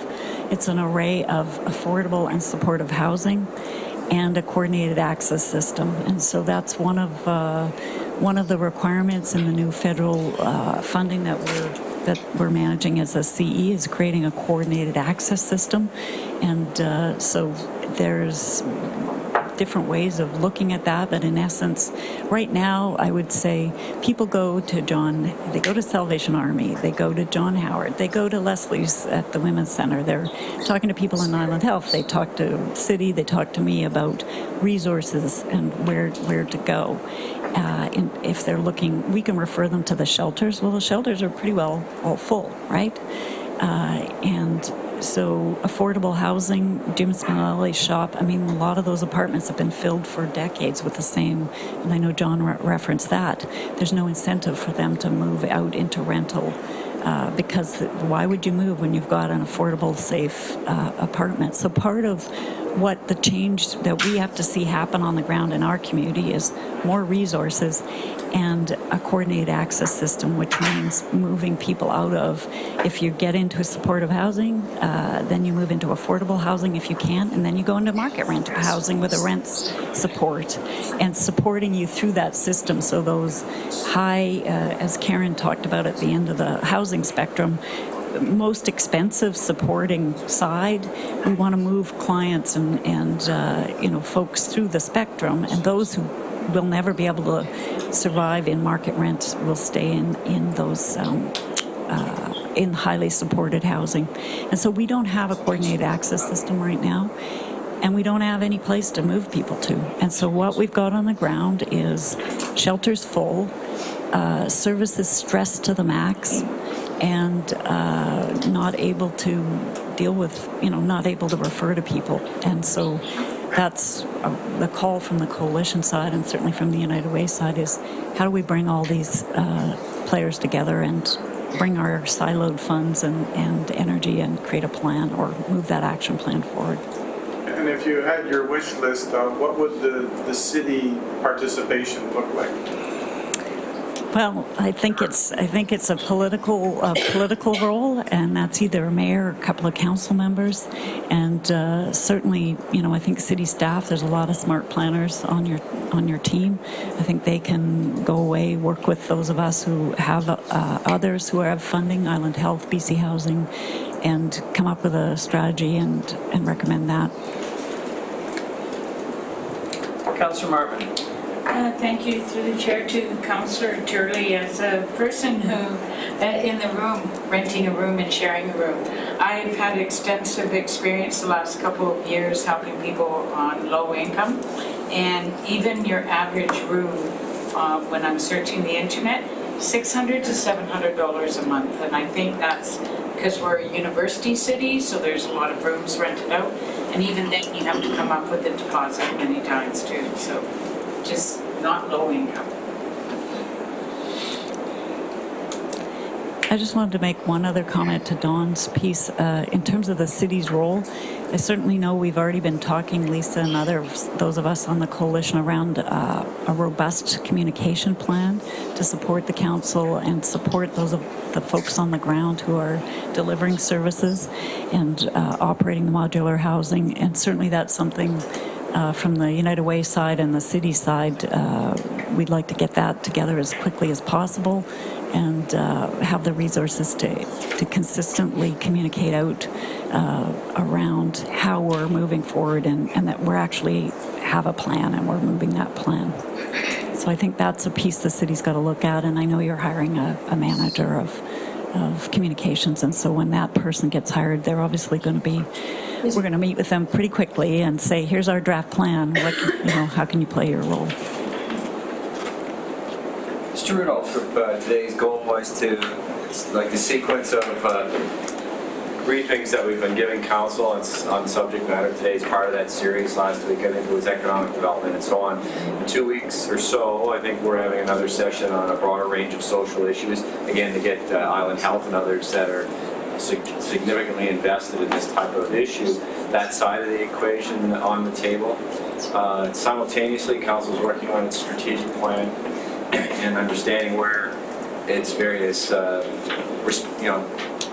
needs are and priorities. So I'm not sure if it's, council has to decide how much it's stepping into this. One thing we did learn through the Tent City exercises that the city did take a role in facilitating dialogue between the stakeholders, which was valuable, and it could still be a role that we would fulfill and without a lot of investment other than to understand how the work that the city is doing and the other significant players is aligning with the coalition and that type of thing. So I'm not saying that players are going to go away. I think what's being said is maybe from looking at it instead of just from managing the issues point of view, we need collectively to see what we can do from a leadership point of view. And we've tried to bring this conversation up to 30,000 feet to sort of say, where are we at on this? Because this issue is presumably not going to go away. And it's significant everywhere. And so if we're taking that critical sort of look down at the land and seeing where we're at, how do we move forward in a way that's trying to improve the situation, knowing that we're not specifically in the responsible activities of providing housing ourselves, nor do we do social housing, nor does United Way do garbage collection or some other things, and perhaps we can share that as well. Except around our office, just saying. We all have our core services and our responsibilities, and how do we align ourselves with this. And of course, we've been embedded with a large number of people that have specific issues in specific neighborhoods. And last summer it was the downtown. Now we have other areas, and those are important. But if we, in the spring, it'll probably be more issues around some of the parks and that type of thing. So we can all predict this. So, and if the numbers are trending up, we need to get in a position to address this. And one of the things that will be spoken about today is parks bylaw and some of the things that we need to do on that side. So again, no pressure today to make decisions. It was more of a laying groundwork. We'll have another session in about 2 weeks on an alignment of issues here, and then from there, and hopefully our strategic plan will move along enough that we will understand where we feel we fit into the spectrum of important work. And this is tremendous work that's been going on here, and a lot of leadership at that end of the table, and so it's quite commendable, actually. Thank you, Mr. Rudolph. Ms. Madden, thank you very much. Mr. Lindsay, Ms. Wilkinson, I'm in your hands, but I think the agenda that started off the presentation is sealing off a little bit. We are now concluded with all of the information related to this item. Yes, Your Worship, and I think just further to what Mr. Rudolph said, I think these sessions were intended to be high level, and I think when we were putting together a series of discussions we want to have with you, we kind of envisioned that today's session would kind of end here.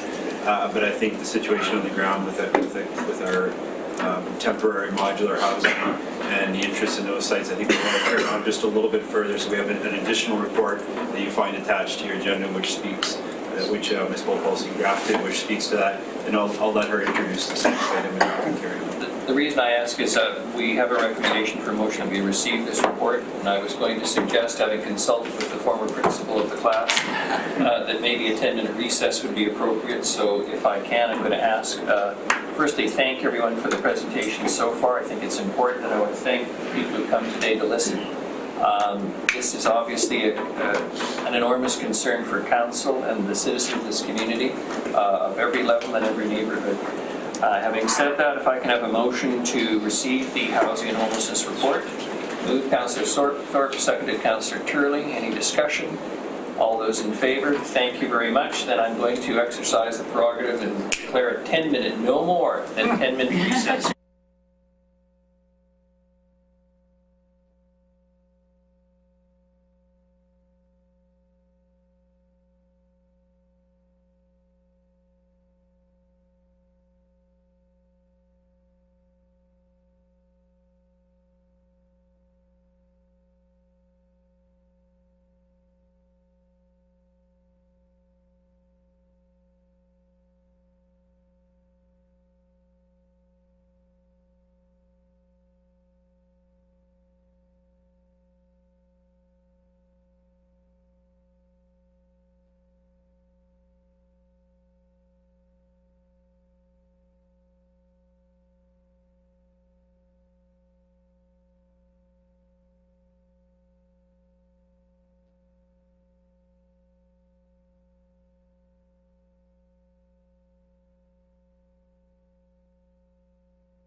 get everyone to take their seats again.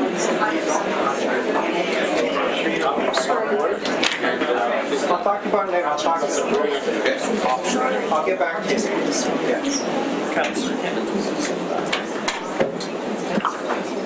Then I'll go get a beer, chatting outside. Claire Truant.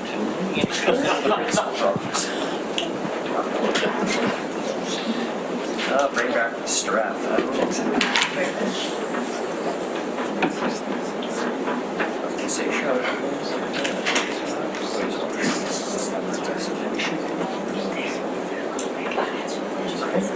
You just pull the door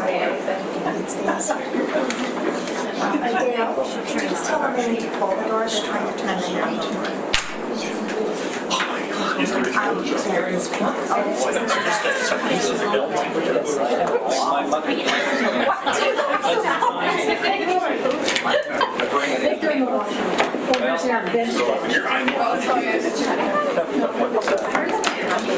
I'd like to call the meeting to order again. Let's resume. The topic is BC Housing Temporary Modular Housing Update.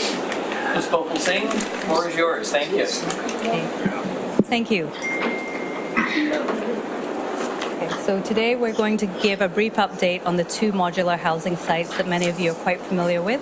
One located at 250 Terminal Avenue, also known as Newcastle Place, and the second at the Public Works Yard on Labio Road, known as Nikeo. So I'm going to cover 3 points today. First of all, going over the context and the challenges these sites have faced since they've opened, the actions taken and next steps. And you'll see that we focus quite a bit on Area 2, which is the actions that the city and others are currently taking to address some of the challenges that council and others are aware of surrounding settling these sites. So I'd like to spend a bit of time looking at the timeline and what's happened since Tent City first started in Nanaimo on May 18th, and just try to visually depict what's going on in our community. So we have Tent City beginning here and then closing officially around December 10th. And in this time, a variety of different numbers in terms of the number of campers at Tent City, with a peak of an estimated 300 people. So BC Housing, in response to this crisis our community was facing, brought in 2 modular housing sites. And as part of this, 260 people who were at Tent City registered for housing. So one of the things I'd like to emphasize here is that the construction period for BC Housing bringing in what's called a rapid response to the crisis that Nanaimo was facing was essentially a 2-week construction time between construction starting and moving people in around the end of November. And the reason for this rapid time period was, as you're aware, we had a court order saying that Tent City was to be closed by November 30th, and we also had pressing winter weather. And with those 2 pressures, BC Housing made the decision to move people in while the sites were under completion. And what you'll see here is approximately 170 people were housed between the 2 sites, starting November 30th to around December, I think by about December 5th or so. And what I'd like to emphasize here is during that time, up until pretty much close to this week, elements of construction has been ongoing at both the sites. And what this has done is created quite a few challenges for the operators to stabilize a population of very diverse needs. I think both Karen and John have spoken to the diversity of reasons why people find themselves homeless. Sometimes it's poverty, sometimes it's mental health, sometimes it's addiction, sometimes it's a combination of all 3. And so in the midst of all this, we have 2 nonprofit housing operators doing their best to stabilize these sites under some quite challenging conditions. And I will speak a little bit to the progress that has been made, but I just want to show you, and also this time frame here. We've got roughly 7 months between Tent City starting, Tent City closing, and then this span between December and February, where we're at right now, during which construction is now beginning to be finalized. So, again, 250 Terminal Avenue, a site purchased by BC Housing, accommodating roughly 80 units of temporary modular housing, operated by Island Crisis Care Society, and then also on Labio Road, Nikeo, approximately 90 units of temporary housing on land that's been leased by BC Housing from the city, and this is operated by Pacifica. So what have been some of the challenges faced by the operators? As I mentioned before, challenge operating while under construction with a very diverse population in both housing units or housing sites. They've been working with incomplete site offices for many weeks, kitchens. I think one site was using a barbecue to prepare meals up until about a week ago. Lack of communal areas for residents to gather and for the operators to work with residents. Issues with room and building locks, fencing, lighting, and cameras. And then trying to transition residents from a very vulnerable population group in this context. So as council is aware, you've been hearing a variety of reports from the community about the extent of the impact of these sites on the community. And these reports vary quite widely depending on who is providing them. And hopefully we'll have a report from Cam Miller about how these sites fit into the overall context of Nanaimo. We know that we've seen a settling around the neighborhood where Tent City initially was, but to the extent how many of those impacts have perhaps been displaced to the areas around the modulars is uncertain. And so what we are not clear about is, as a city, what are the overall impacts that we're seeing based on mental health and the OPS crisis, unrelated to both these sites, but to which these sites may be, those causes might be attributed to those sites. And so we'll have a little bit more about that from the RCMP, but for now I'm going to focus on some of the actions that the city is taking with others to try and support both the community at large, the neighborhoods where these housing sites are, and also the residents and the operators of the sites themselves. So we are working collaboratively with several agencies, some of whom are represented in this room today, to improve the conditions for neighbors and residents of both sites. This involves regular communication with BC Housing, the site operators, the RCMP, various city departments, and others to resolve the issues. And I'll go into a bit more detail about what these actions look like. So in terms of communication, BC Housing and the operators are holding community advisory committee meetings. They've had several to date for both housing sites. This includes participation from some community residents, some of whom I see in the audience today, housing operators, Island Health, RCMP, and the city. The important piece about these community advisory committees is they're designed to proactively work with residents to address the concerns that neighborhoods are experiencing and to also work actively to help the sites become more successful. So the city's role in the communications is we are in close contact with BC Housing and the operator to provide feedback and also support. As part of this, we're working with some of the community advisory committee members to customize our public safety brochure that was done by some of our social planning staff together with our bylaws and public works. Sorry, RCMP, not public works. And in terms of the site safety improvements, so some of the challenges that I just went over, in the last 2 weeks, there have been significant improvements and ongoing. So our fire department has been working actively with both sites to improve fire safety requirements and training. BC Housing has been working with the operators to do their part to finalize construction on things like lighting, fencing, security cameras. So that's been completed in the last 2 weeks.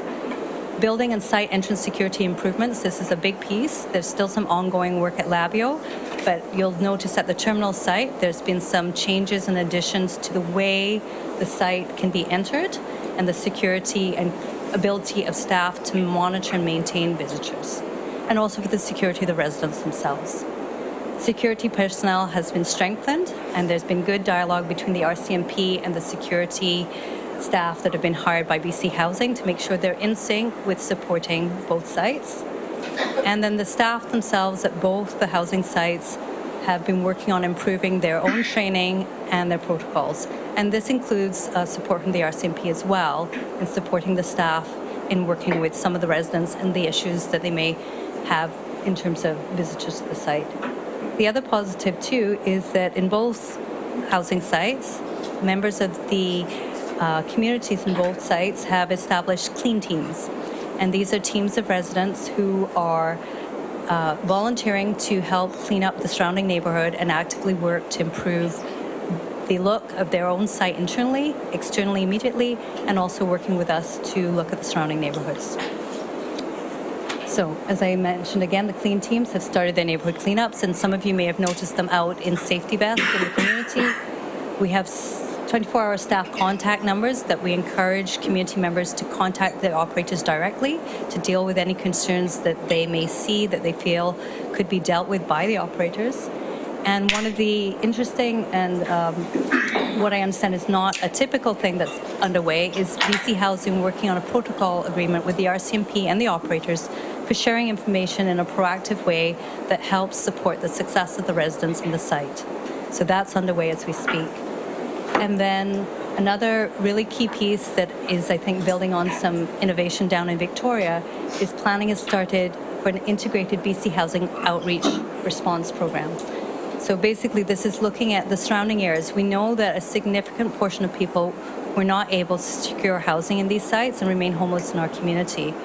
And so working with the RCMP bylaws and Canadian Mental Health Association, funded by BC Housing, the idea is to have an outreach team where as people are identified around the sites and throughout our neighborhoods and parks, that an outreach team would be there to support those who are homeless and help provide them additional resources. So, in a bit more detail, the RCMP has been really instrumental in trying to support the success of both sites and the community in overall safety. So this means an increase in patrols by the bike squad, general duty, and plainclothes officers. Coordination with site safety, as I mentioned, so that there's a good relationship between the security company on site and the RCMP. The RCMP has supported both sites with crime prevention assessments and provided some strategic direction that has resulted in improvements to the fencing, to the lighting, security cameras, and other types of activities. The RCMP also has site liaison officers that have been playing a really important role in supporting both sites. This includes training staff and support, as I mentioned. There's also been work by the RCMP to support block watch and system zone patrol, either through existing structures or encouraging new. And then another piece is Island Health and the RCMP are working on community education workshops to help the community understand some of the challenges faced by the residents in the facilities and to discuss a range of wider issues in our community relating to basically a mental health crisis that we're facing. So in terms of internal city staff, we've had leadership by our Parks Department and also our Public Works in terms of coordinating how we currently deal with both garbage, needle pickup, and things related to overall city services that people expect a certain standard of. Now, as you're aware, needle pickup also has become something of an issue in the last couple of years in Nanaimo, and again, through coordination through our parks and bylaws, they've been working with the school district and also the clean teams at both sites to ensure a coordinated response and ensure efficient use of services. So, for example, if the clean teams at both sites, if those residents are coordinating garbage and needle pickup in a certain radius, that allows us to concentrate our resources in other areas. And then our city parks, I think Signe mentioned briefly that there's reports of various encampments throughout our city in parks and other spaces.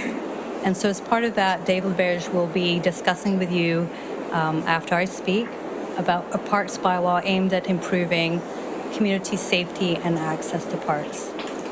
City Parks has also been very active in taking actions to improve park safety through lighting, sightlines, vegetation control, and other methods. And I'll speak a little bit about Bevan Park in particular because this is one that has raised quite a few concerns related to the Labio Road site because of its proximity to the modular housing on Labio.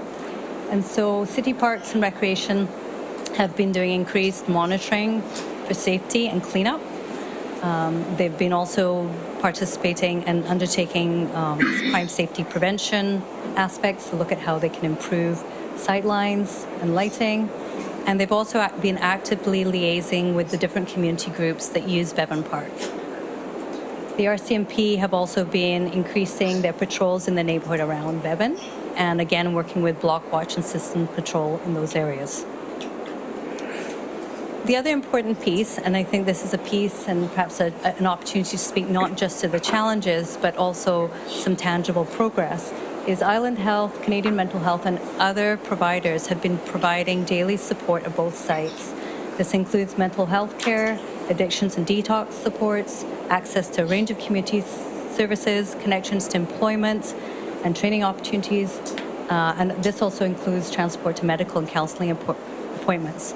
And one thing that we have been hearing, particularly in the last few weeks, is that both the operators and Island Health are seeing success with residents who are signing up and accessing detox services, accessing employment. As some of you are aware, there are already some people who are occupying both housing sites that have managed to maintain employment throughout Tent City and now in these locations. So that's in addition to those. And so we anticipate hearing more reports of the success as these sites begin to settle. So next steps. So this ties in very nicely to what John and Karen and Signe have been speaking about, working actively with BC Housing and others to build permanent housing options. I think we're all abundantly aware that the crisis response in the sites at both Newcastle Place, on Terminal, and on Labio are temporary solutions.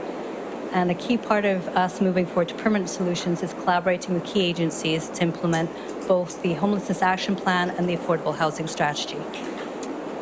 So next steps for us, a couple next steps, and I'm jumping around slightly here. One of them is going to be in terms of maintaining community expectations around cleanliness in parks and neighborhoods. Is staff are currently reviewing resource demands to maintain what's expected in the community, and will likely be coming before council to speak around what they may need regarding support for improving the cleanliness of public spaces. As a city, we're going to continue to actively work with the community advisory committees and our partners to support the successful operations of both sites, and continue to work with the neighborhoods not only around both these modular sites, but throughout the community that have been experiencing a range of challenges to increase safety and well-being. So, as was mentioned on March 4th by our CAO, we'll be coming back to council with another workshop and a series of topics to look at interconnected social issues and actions to address this. And this will be an opportunity to hear from Island Health and a report from ourselves around mental health, addictions, and ways the city could look at addressing them. We also want to look at working actively with the Homelessness Coalition and other agencies to evaluate the need for a new collaborative approach to resolve the crisis that we're facing. The landscape Nanaimo is in is very different than it was 10 years ago with homelessness. And so new and different ways of thinking about the issues is something that city staff and others are very open to working collaboratively with agencies on. And then the other piece is that council will be holding a workshop in the coming months, and this is related to the point above, to review the social service system in Nanaimo and engaging service providers as part of that review process. And with that, I failed to have a question slide. So if there's any questions, I think me and my team would be happy to answer them. Councillor Hammond. Thank you, through you to Ms. Bhopal Singh. I want to thank you for this report. I found it really comprehensive, easily digestible, so thank you. Regarding the selection of the 170 that were put into the modular sites versus the 260 who applied, was there a criteria that the service providers went through? And can that help us better understand maybe some of the challenges that we're facing? So one thing I'd like to make clear is the city didn't have a role in the selection of who went into both those modular sites. My understanding, so I'm speaking without having been in the room, and I might defer to others who might know more than me, was that there was a brief evaluation process. BC Housing was actively involved in that.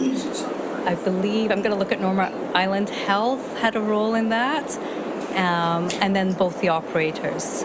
So in terms of, I think the challenge is whether they house 260 or 300 and 160 is the diversity of needs is really quite varied. And so no matter the combination, there were likely going to be challenges. And as I think, I'm not sure who, one of my team mentioned, typically in a permanent housing situation, you'd be looking at between 35 to 45 in terms of numbers, and also funding that kind of directs perhaps a certain group into housing. So whether it's seniors with mental health or dementia, and so in this case we have a crisis response that melded a lot of different people with a variety of needs into 2 housing sites. I don't know if that helps answer your question. It does. I think I'm curious about whether the 170 were selected on any criteria that would indicate that yes, those were the hardest to house, and therefore that might shed some light on the fact that we are having significant challenges in the community. Or was it just the first 170 who signed up, in which case that helps us kind of figure out another path perhaps. Okay, through your mayor to Councillor Hemmons. What I do know is there was an assessment process, but it was done quite rapidly.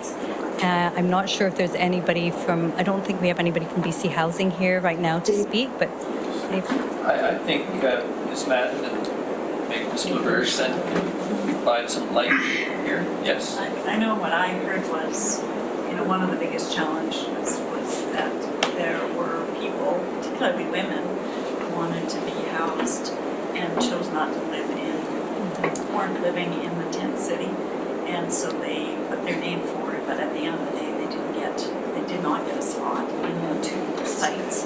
And so I think that highlights one of the biggest issues we have to do moving forward is that we can't do it in a crisis way. BC Housing may have its approach, but obviously the city and other agencies have advice and a way to make sure that whoever gets housed, it's a mix that's going to be acceptable within the community. And I think because of the crisis nature of it really was whoever was in tent city got housed, and that wasn't the desire of either many of the service providers or the city at that time. Mr. LaBerge. Through the chair to Council Hemmons, that really is, Ms. Madden summarized what I was going to say. We knew that there were probably in excess of 400 or 500 people homeless in the community.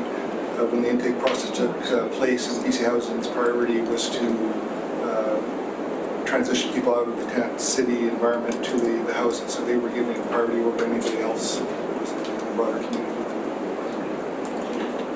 Councillor Armstrong? Yeah, I just wanted to emphasize what Mr. LaBerge said, that the court order for tent city, that's what they had to do. They had to do it from tent city, so that's why that was done. It wasn't because, it's because the plan was to house the people from tent city based on the court order. Your Worship, I was just going to say that I wasn't involved in the selection process, though I was quite involved in the whole situation. This was an exercise to find housing accommodations for people in tent city. That was aligning with the goal, the directive from council, and the desire in the community to close tent city down, and that's where the focus had to be. There's lots of discussion around the merits of many other people, but this was something assigned for a very specific purpose, and that's why BC Housing stepped up at that time to allocate the funding for these 2 projects. It had everything to do with tent city at the time, and there was a selection process, and there was a bit of first signing up, but people had to say that they were interested in housing. It wasn't just anybody. And secondly, there was a screening process, but this was all conducted in an extremely hurried up fashion. We're told many times about how great it went in Surrey and these other places. Surrey had 18 months to do the planning for the continuity of service providers. We had 6 weeks. So, it is what it is, but it was very focused, and it's well understood, and that's why we need to take a step back, that there's a much broader issue here and a much a bigger population that needs attention as well. So I think we just want to remember that we're in an urgent situation, pouring a lot of attention into something that needed to be addressed very specifically.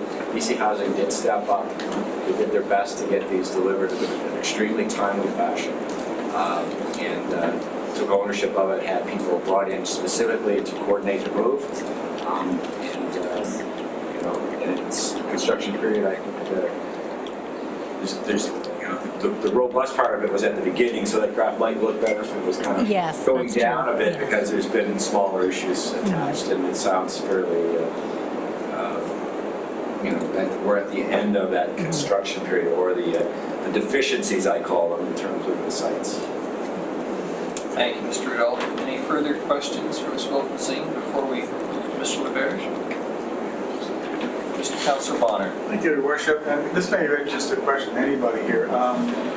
Is it safe to say that we have actually set up 2 emergency shelters, and so we actually have not solved anything to do with homelessness other than we just have more shelters? Okay, through the chair to Councillor Bonner. So actually, one of the things I was just going to mention is you'll notice here in this slide, BC Housing added funding for 30 shelter beds at the Unitarian to continue to address people that they knew weren't housed prior to tent city, and they kept that funding through, and then they added 35 beds at St. Peter's, again to acknowledge that not everybody would be housed. The difference between what we see at the modular housing sites and an emergency or extreme weather shelter is that there are actually supports. Are they, and so some of the supports that they're getting from Island Health would be similar to what they'd get in permanent housing. And that is quite different than what is available in shelters. The other thing with shelters is that you have to turn up every night. You don't know whether you get a bed. You don't have any sense of stability. You're moving your stuff constantly. And so there's some real challenges mentally to settling people in a situation where it's a shelter, where you have to be out during the day, versus the modulars. The modulars are a bit of a hybrid, quite frankly, an experiment that don't really match our current permanent supportive housing sites that you might be familiar with at Boundary or Uplands. They're a distinct, unique entity that are somewhere between these emergency beds and the actual permanent solutions. But they are, I would say, if I were to hear what Island Health and others have been saying, it allows them to stabilize a population that they would otherwise be trying to find in parks or on the streets or in doorways. So it does provide a significant, I'd say, efficiency and ability to reach a very hard to reach population. And actually, through to the mayor, I'm just wondering if you could let some of the audience know that they might have a chance to speak later. I'm seeing a lot of hands. We do have a question period at the end, and there's a sign-up sheet in the usual manner, but I would like to get through the presentations, obviously, this afternoon. This is just one rolling council meeting after today. I actually wanted to just speak because I'm actually the chairperson of the Community Advisory Council for Pacifica, and I do know how they chose the people, because I was at the very first meeting, and Pacifica was the main people that chose the people for Labio. They had 2 representatives from Uplands, their current position, their current house, as well as 2 of the people that are at Labio's site right now. So I just wanted to add that I'm aware of how they chose the people. That was just for your information, that's all. Thank you. I'll allow that indulgence because it's done, but I appreciate it. But if we can get to Mr. LeBerge then, thanks Ms. Mopal Singh, and then we can hear from Superintendent Miller, and then we'll engage in the question period.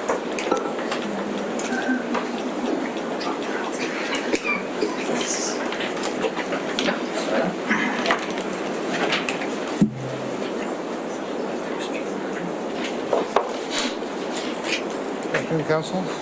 Dave LeBerge, I'm your Commander of Community Safety. And for a small indulgence, I'm also a member of the RCP detachment for 4 final days. I'll be retiring after 32 and a half years on Friday. The reason I bring that up, during the break I got a text from You're still working for me, that's why, right? Well, let me get to it, sir. I did receive a text on the break from my former colleagues at the RCP telling me that they were watching the video stream and they were going to be very careful to critique the information I shared with you today. That being said, I felt compelled to say, sir, that on Friday, perhaps it's time that you know who mailed the fish to you when you were transferred here from Ottawa. There's no statute of limitations on that one. I think I'm going to call for order. was asked to come speak today about some amendments that we're going to be bringing forward later this month to the Parks Bylaw number 7073. I'm sorry I don't have a PowerPoint. I'm a fairly late addition to the agenda, but I'll try and be brief. As you're all aware, Nanaimo just recently experienced the largest tent city in British Columbia's history, and that's just truly indicative of the context and scope of homelessness in our community. Some of my colleagues from the city and Ms. Madden spoke very well to the implications on housing and services and how we address homelessness. I also want to speak to you that there are many implications to the laws and the public policies and their enforcement as it relates to homeless individuals, particularly as how do they take shelters in public spaces. I know Superintendent Miller is going to talk specifically to a number of those points and what the police are seeing. I just want to take a brief moment to talk about the amendments to the Parks Bylaw that we're going to be introducing later this month and a bit of the background and the rationale of why we're doing it. In saying so, I understand that our council will be speaking to council later on, giving some in-depth details on what these laws are about, so I'll be very brief and just touch on the highlights. It basically touches on two important Supreme Court decisions, the first one in 2005 in Victoria and the second one in 2015 in Abbotsford. This has really shaped how municipalities can respond to people taking shelter in public spaces and how we can draft bylaws on the use of our public spaces. I'm pointing out that these case laws started evolving in 2005, and we're now almost 15 years later that we're finally catching up in our bylaws. So this is something that's been pressing and really timely in our community. The highlights right now of the laws, as we understand them, come from the Chance decision out of Abbotsford, and there are 5 points that I want to share with you. First of all, the courts acknowledge that parks and public spaces are intended for the use and enjoyment of all citizens. That means people that are enjoying the amenities of the parks, but also people that are experiencing homelessness, and really what the court looks for from the municipalities is bylaws that can strike the interests of both those groups that are using these public spaces. Contrary to the bylaws as we have them in Nanaimo right now, the court ruled that homeless individuals are in fact permitted to sleep in and erect shelters in our public spaces and parks, but they put certain limitations onto that, specifically being that they can do so between the hours of 7 p.m. at night to the following morning at 9 a.m., after which time these shelters have to be taken down and entirely removed from the park area. In making that decision, one of the things that the courts contemplated was that the constant movement of homeless individuals exasperated their already vulnerable positions, and it also inhibits the ability of service providers who endeavor to help these folks to actually locate and provide help. So it's important to understand that even though we're going to be enacting new bylaws that try to correspond to these laws, it's also important that we create seamless service provision between the police and our bylaw services and the service providers to make sure that we find the means that the outreach teams can find and identify homeless people wherever they may be in our community. Now, in the case of the Chance decision, the homeless advocates had sought a ruling that the court designates specified parks for the use by homeless people seeking overnight shelter, meaning we want this park and we want the courts to say this is designated for homeless encampments. The court actually considered that very carefully, and what they came back with was that that's actually a function of local government. It's local government and the people of the community that understand the importance and significance of different public spaces in their community, and that the courts say that we should be able to, as the local government, distinguish between developed and non-developed areas in areas that might be culturally or environmentally sensitive to us. So what the courts in fact said is, yes, homeless people can stay in your parks, but we want direction, or we want the local governments and the councils to decide what those places should be. In doing so, they said that the local government should be mindful of a number of things, that the areas that are designated for overnight shelter should provide areas where individuals can get uninterrupted sleep, rest, and shelter, where they can stay warm, be in proximity to places where they can eat, where they can wash, and where they can attend to their personal hygiene. and be within reasonable proximity to those services and amenities. And the other important thing, as we heard often through the tent city period, is that they can't be isolated, meaning we can't segregate them to areas that are kind of out of sight and out of mind. That creates untenable risk for the people, the vulnerable people that are seeking shelter in our public areas. So in crafting a bylaw, which we're going to be presenting later this month, we did a lot of consultation over the last year with the Parks and Recreation Department. What we try to do is draft a bylaw that includes amendments that reasonably tries to strike the balances of the homeless folks that may use our public spaces and other residents of the city to use those things in a reasonable manner that's consistent to the current case law. I want to emphasize that the laws we have in our books right now are incompatible with the case law. They say that there's an absolute prohibition on taking overnight abode or erecting shelters in a park. These laws, as they stand, are unconstitutional, and had the tent city unfolded in another manner that was in a public park space, we actually didn't have a set of bylaws that were compatible to the laws of the day. So we're trying to redress that now, and that's something that we're going to be bringing forward to you later this month. Attached to the bylaw will be what we call Schedule D in the amended bylaw. And what that's going to do is identify parks that are prohibited from overnight camping or abode. And these are areas that have significance to the community, and it's substantially the downtown parks, Matthew Sutton, and the waterfront parks, where there's a lot of programming and special events that occur throughout the year. It also identifies a number of amenities, which I'll have an ability to have a look at, things like water parks and skate parks and sports fields where there are children, and no camping will be permitted within about 20 meters, I believe, as we came up with from any of those areas. So that's a brief overview. I can tell you that our legal counsel will speak to you more in depth to address any of the specific questions you have, but I'll stop there and just open it up to any questions you might have. Any questions for Mr. Laberge? Councillor Bonner? You mentioned that they had to be within an area where they could eat and facilities were available to wash and that sort of thing. Does that mean we have to provide it, or it just has to be, we can't say they can't be near those places? Yes, through the chair, that is an excellent question. The case law simply says that you have to be in areas where it's accessible to those facilities, meaning where there might be community meal programs, shelters, etc., but didn't put any requirement on the municipality to provide the services.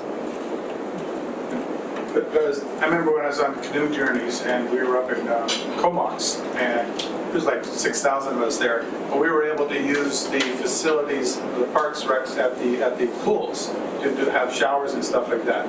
So would Bevan Park be an option? Because you can actually shower there and I'm going to suggest, Councillor Bonner, that this is not the appropriate time or place to discuss specifics of the bylaw that hasn't been placed before any members of council at this time, so I'm just not going to allow that to happen. Forgive me for sounding somewhat dictatorial. Are there any further questions for Mr. Laberge? Thank you very much, Mr. Laberge. Superintendent Miller, the floor is yours for a couple of reasons.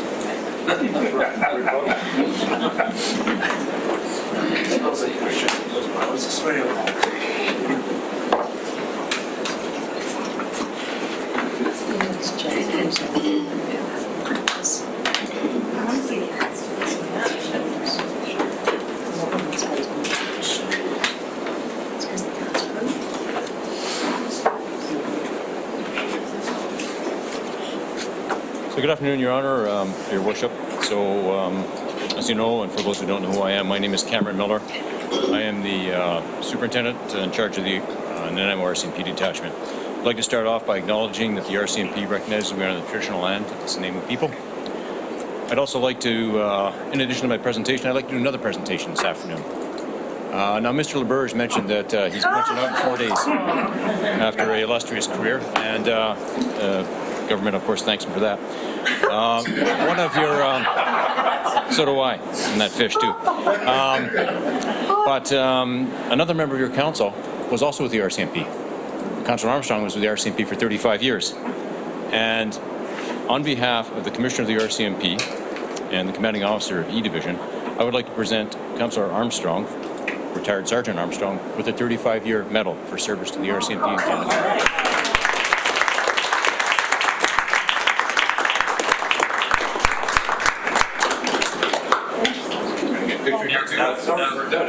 Get out of the light for the That's pretty good there. That's pretty good. Nice smiles. There you go. Awesome.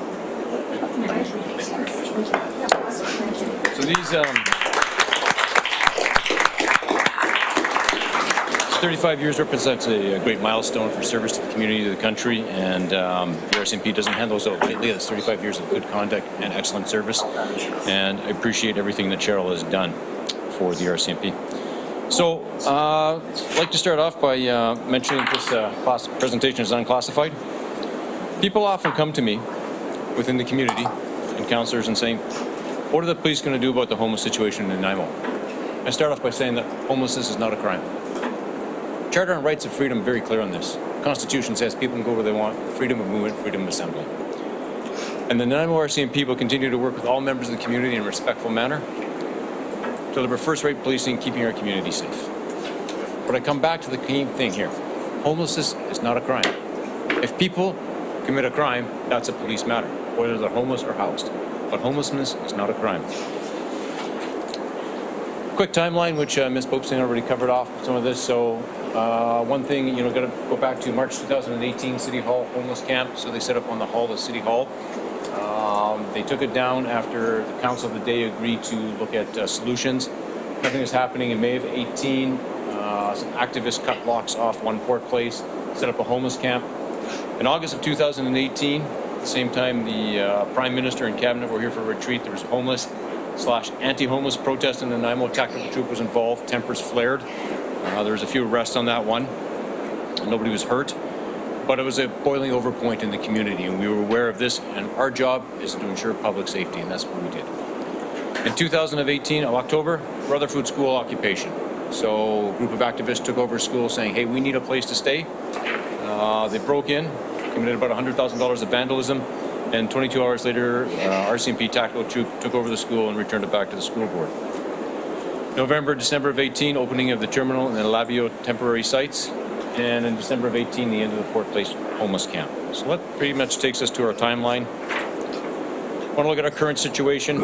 As mentioned by Mr. Horn, there still exists a large homeless population in Nanaimo. About half the people were housed, half the people are residing in various camps here and there and everywhere. And if we stop and think what the weather's like outside and the wind over the past weekend, we're in heated homes, people are in tents still. Transient between shelters, tents, and other places. The Nanaimo Bike Patrol Unit is very heavily engaged with these people to make sure that they are healthy, they are safe. They also work with the outreach teams and community services, and social service provider, many of whom are in the room in the back of the room. So our constant thing is public safety, community safety. Whether you're homeless or whether you're housed, we're going to make sure that everybody's taken care of. A lot of people ask me what the crime rate is like, and I hear a lot of stories in social media that come to me saying that crime is sort of on the uptick. So I want to look at a consistent time period. There's no point in looking at crime from one area unless you compare it to another one. You have to have a benchmark. So I've gone through and I've taken a time period from November 20th to January 24th.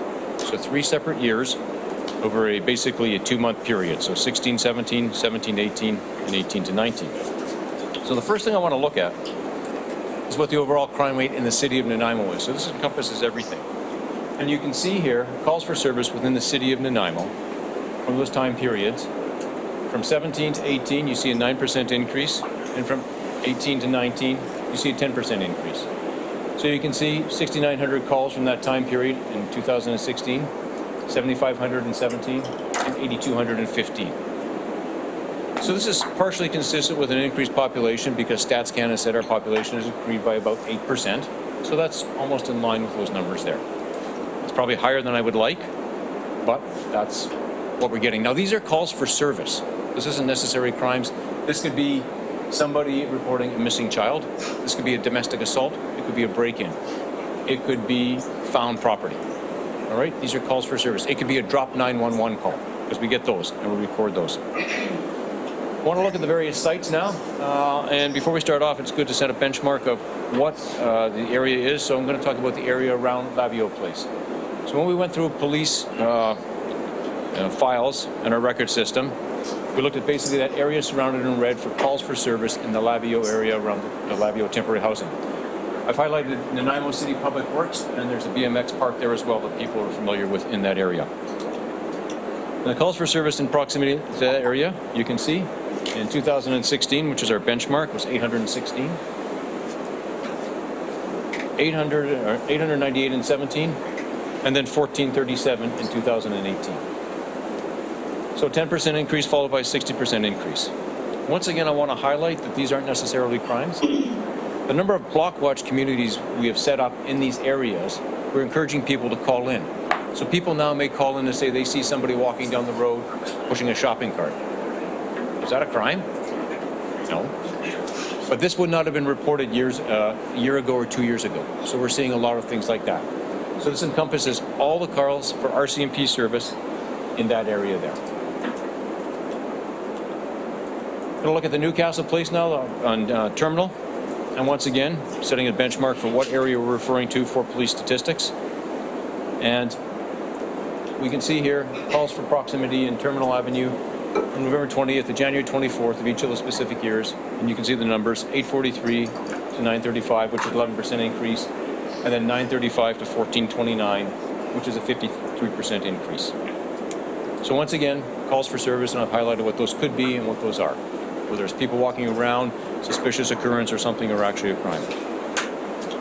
So what are some of the factors that contribute to increase in crime? Well, there's no one cause for crime. It's a highly complex phenomenon. Changes across cultures and across time. Activities are legal in one area may be illegal in another area. For example, consumption of alcohol is legal in Canada. It's illegal in Muslim countries.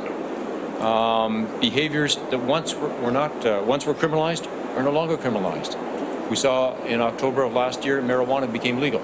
So people who previously would have been charged for possession of marijuana are no longer charged with that. So that's no longer recorded as a crime where it would have been a year ago. So there's no simple answer to the question, what causes crime? Different types of crime have their own distinct causes.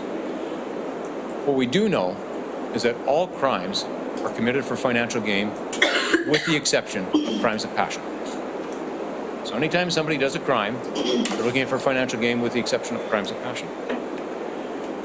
So there's two general themes here. They're biological theories and sociological theories. The biological theories, that can include mental health issues, emotional. It can include emotionally disturbed people, genetic inheritance, abnormalities. That also encompasses addiction, which include alcohol and drugs. Now we want to take a look at the opioid crisis. I don't know if anybody saw the Times call in this newspaper on the weekend where it said approximately, 1,500 people died in the last year in British Columbia? What would happen if we had 1,500 homicides in this province last year? How about 1,500 fatal motor vehicle accidents? People already don't like ICBC, right? So if you had 1,500 MVAs last year, right, what would they be doing? Fatals, all right? So we've got to look at the addiction issue, which is an issue that, we have to work with. For sociological issues, we have something called the broken window theory, the relationship between low-level disorder and crime. If you have vandalism, if you have graffiti on a business or something, within 48 hours, people will stop to frequent that, or a section of people will stop to frequent that business because maybe they don't feel comfortable in there. And we call this the broken window theory, because an area becomes run down. Now, Ms. Bopising mentioned earlier the clean teams that are initiated cleaning up the neighborhoods. And it's a responsibility, I think, of everybody in the community to make sure the area is clean. And people will say, well, I didn't make that mess, so I'm not going to clean it. Well, that's fine, but that's still your neighborhood. And is that the sort of neighborhood you want to live in? So, something that we're looking at. Marginalization, which was mentioned, I believe, by Mr. Horn, social, political, and economic of people. People can't afford rents anymore.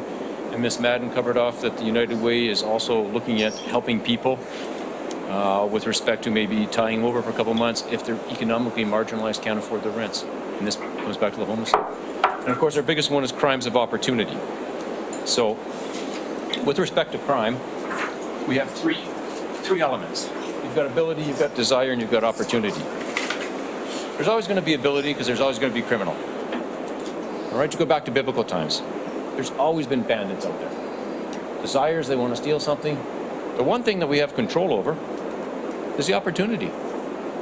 Over half the cars broken into in the city of Nanaimo weren't locked. Hello? So, let's take the opportunity away. So what are we doing as a police force and as a community for current police activities to take away the opportunity? Well, we've got community advisory committees, which we've discussed already today. And we've got three major ones with respect to this incident. That's Labio, at Uplands, and at Terminal Park. And we're working with the communities and the providers on that one. We've got Block Watch. Over 11,000 citizens in this community are part of Block Watch in 113 groups. There's been 25 new Block Watch groups started since December 1st, 2018. So our crime prevention victim services units are out there all the time, basically once or twice a week, setting up a new group. Each group has roughly about 200 people in it, and they're looking at doing things what we call target hardening. How to prevent crime, how to prevent yourself from becoming a victim of crime. For me, it's fairly rudimentary, but it's what I do. For other people, we're teaching them things that, lock your shed, lock your car, stuff like that. I've had increased patrols in the areas around Labio and Terminal. We've enhanced our Bar Watch, and for those of you not familiar with Bar Watch, it's a program. On Friday and Saturday nights, we go out with additional officers, and we basically focus on the downtown core where there are a number of bars, as well as some of the club bars in the outskirts of the community. Because we all know at 3 o'clock in the morning when the bars close, the fights will start. With a heavy police presence, we've got a cap on that, we keep control of the city, and we make the city safe for the patrons. Well, I've now had the Bar Watch starting an hour earlier. For that hour from 7 p.m. to 8 p.m., they go around to both the housing sites. And they go out and they deal with the people there and the providers, just to make sure they're extra presence, in addition to the regular patrols that are on there. So it's something else we could do to get more coverage and more visibility. SETPED. Now, a crime prevention through environmental design. It's analysis with city staff and the community. And what we do on this one is we go out and we say, hey, you got a nice shrub right in front of your front door. If you move that shrub 6 feet over, we get access to your front door, we can see it, we can know if somebody breaks in. Putting street lights up, having more lights, all crime prevention ideas, we can do that. And while the RCMP has the capability to do that, because we have a number of members trained, the City of Nanaimo also has a bunch of staff that are trained that work with the community on this one. Community citizens patrolling, so people are going out there, and as groups going out, usually in pairs of 2 or 3, because we want them to be safe.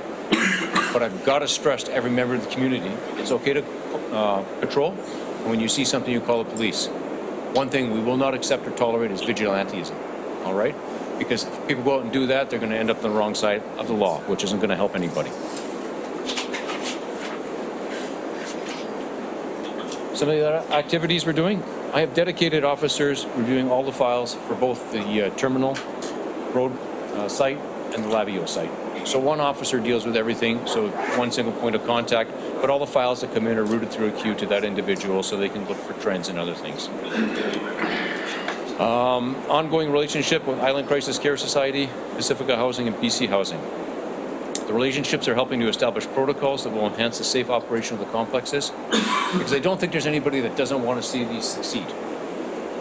Now, our line of work is somewhat different from theirs, but we're trying to find a way to make it safe for everybody, because once again, I come back to the safety factor. Looking at some proactive community ideas, improved lighting in some of the places. And the BMX Park gave a presentation a few weeks ago to council saying that they were turning on their lights and that it helped. Concealing or removing targets such as cell phones in cars, unlocked sheds, etc. One of the things I've heard is that there's break-ins to cars that are parked at the BMX park. I do know that when I've gone to play hockey at night, I've come out and cars are broken into at the hockey rink. Does that mean the hockey rink's not a safe place? These are crimes of opportunity. And once again, covering off Block Watch. So we're doing stuff like that to make sure the community is more involved in it. The RCMP need the community to assist in making Nanaimo as safe as possible. Former British Prime Minister Robert Peel had the Peel Principle, where he said the community are the police and the police are the community. It's through ongoing communications and initiatives and working together, the community will become safer. With 155 sworn officers in the community, we simply can't do it all. But with 100,000 sets of eyes and ears, focusing on the thing, that the Canadian Transport Safety says now, see something, say something. So get out in the community and get involved. Your Worship, I'm open to any questions that yourself or council may have.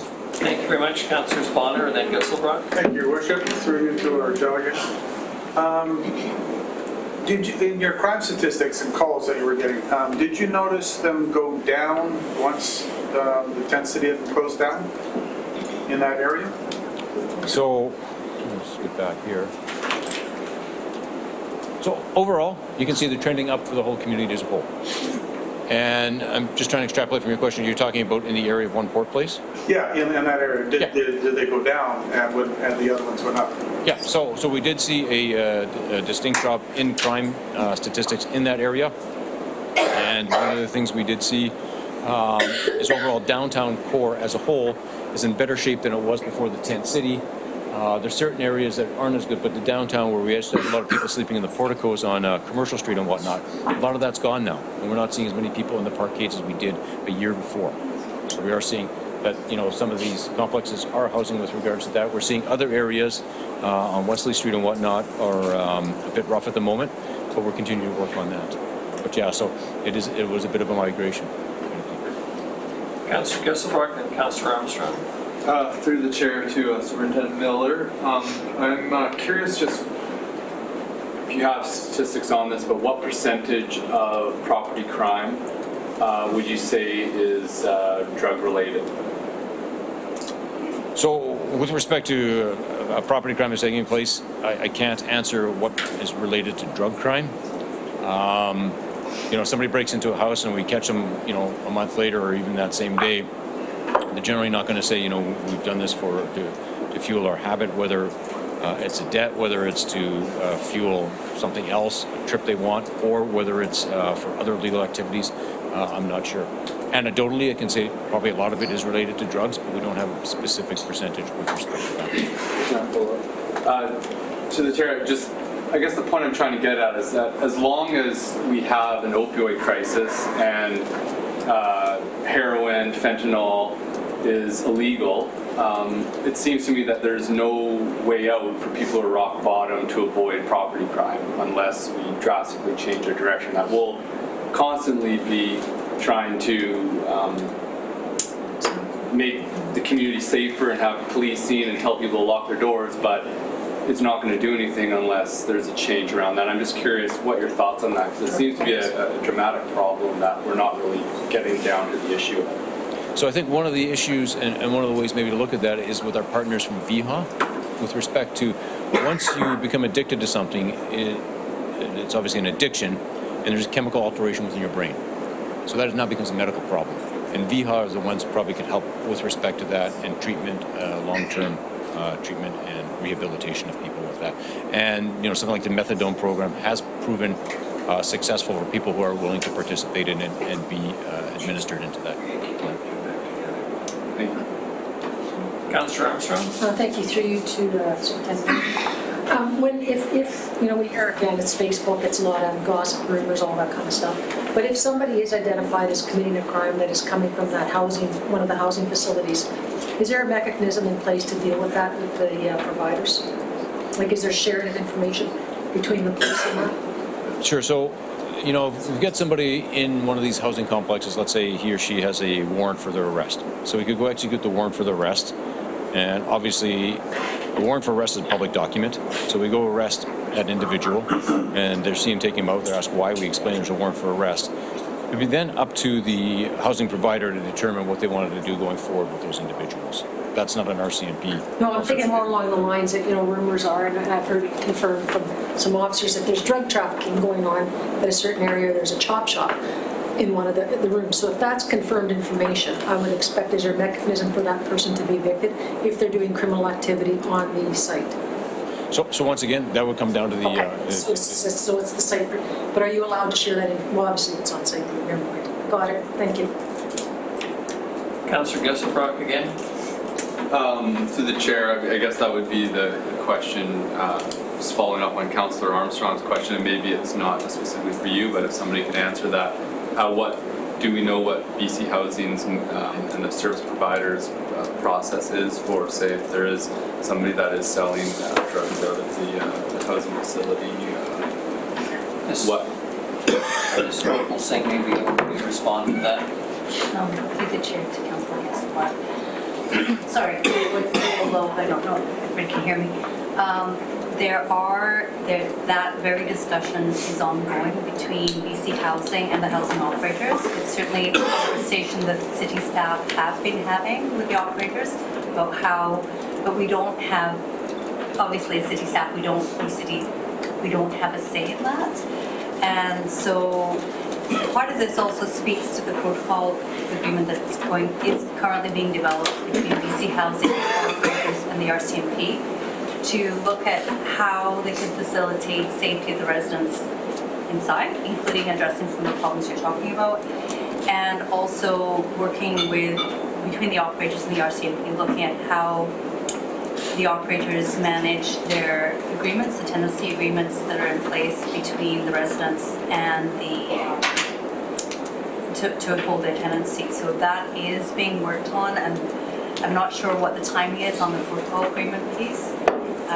And that is very much something that, it's within the realm of both BC Housing and the operators to make decisions around that. It certainly is something that we've addressed on behalf of the community. I hope that helps. Any other questions for Superintendent Miller? Councillor Bonner? Thank you, Your Worship. Well, a question would be, the city on the city website, there's the crime map. Everybody seems to be talking about that. What is actually on that map? Because it's not 8,500 and some things on there. So what is actually reported on the map that you can look at? That's a great question. I've been trying to figure that out myself because that question was, that document was created by a criminal intel analyst who was transferred over to headquarters, and they're still doing that off the side of their desk from E-Division headquarters. So the Nanaimo RCMP isn't filling that in at all. So the reason why it went blank for a while is that individual went down to Mexico for 4 weeks and nobody was doing it. So Nanaimo has one criminal intel analyst who is now 14 months through her 18-month mat leave. So hopefully when she comes back, we'll be able to spool that up internally. But yeah, we are not populating that. It's done from headquarters. It's actually, Councillor Armstrong? it is on the, if you actually look, it says which crimes are reported. It says like, it's mostly all property crimes, that's it. Any other questions? Thank you very much, Superintendent Miller. Unless there's anything further Ms. Opal-Singh, I'm going to ask for the motion that the BC Housing Temporary Modular Housing Update be received for information. So moved, Councillor Bonner, seconded Councillor Armstrong. Any discussion? All those in favor? Motion carried. Thank you very much. We now have a question period. We have the sheet. And I think we've got time for both questions, hopefully, because we are going to adjourn at 4 or before, because we have a camera meeting at 4:30 and time is short today. Mr. Wagar, questions on items 4A, 3, and 4B? You can do it from behind if you want to. Actually, we're showing. Yeah, all right, for recording purposes. Just ignore me and listen to stuff, please.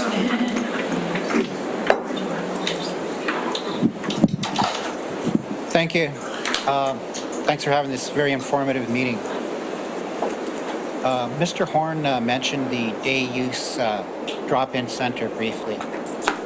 And my understanding is that the previous council allocated $100,000 towards a drop-in center for homeless people to use. And I'm not seeing a drop-in center anywhere. And I'm wondering if this council would care to reaffirm that commitment to get a drop-in center happening ASAP, because as we're all aware, it's the middle of winter. And the drop-in center was first proposed back in May or June. So, Ms. Opal-Singh? The chair to the delegation. On March 4th, we will be bringing forward a report to council on some options for running a drop-in center. We've had the benefit of a visit from an experienced drop-in center down in Victoria, our place, who provided us with some ways that we could fund it. $100,000 doesn't actually go very far in terms of consistency of service. And so we will be bringing that forward to council with a report on March 4th. Thank you. Your Worship, sorry, can I just add to that in terms of council confirming their commitment? So it was $100,000, as mentioned, that was put in the budget earlier, and it was identified at that time that that would be essentially seed money and that other partners would be required to open up the drop-in. This council, in the adoption of your budget, you also have that $100,000 remains in your budget, so council reconfirmed that position with adoption of the financial plan. Thank you. Okay, that answers that. The Superintendent Miller mentioned that the reported incident reports had gone up by 60% at the Labio location, that region, and I believe it was 53% in the Newcastle region. So that's, as I believe he said, that those are just calls for service, not necessarily crimes in progress, or as I think the example you used was somebody pushing a shopping cart could be a call, or somebody found something could be a call. So what I want to know is, are there available stats that tell us how many of these calls are actual crimes? Has the crime rate gone up in the neighborhood is what I really want to know. Not have people have been calling more often. That's great that people have been calling. But what I really need to know is, has the crime rate gone up? Superintendent Miller? Thank you, Your Worship, to the delegation for Your Worship. Those numbers are available. I don't have those with me. It's something we haven't calculated at this time. Will they ever be available? I mean, like made public? At this time, we haven't calculated, so what we're doing is I can do those if council should desire that. Right now, I've dedicated resources to other things rather than tracking that. We are aware of the increase for calls for service. That's what we're basing our policing model on. I'm asking because, everybody's worried about crime, and a lot of people think that the crime rate has really mushroomed around these areas. I live near one of the areas, and I haven't seen it mushroom myself, so that's why I would really like to know, and I'm sure that a lot of other people would like to know what the actual crime rate is in these areas and how much it's gone up. Not necessarily how many people have been phoning. So will council ask for that information? I think we have your point, Mr. Wagar, in this, and we'll be anxious, just as you are, to see the actual numbers. Thank you very much. Thank you. Motion to adjourn? So moved. Councillor Thorpe, seconded Councillor Armstrong. Any discussion? All those in favor? Thank you very much, everyone. Thank you to those who came today. 4:30. Thank you. They're not like, oh, that was it. Oh, yeah.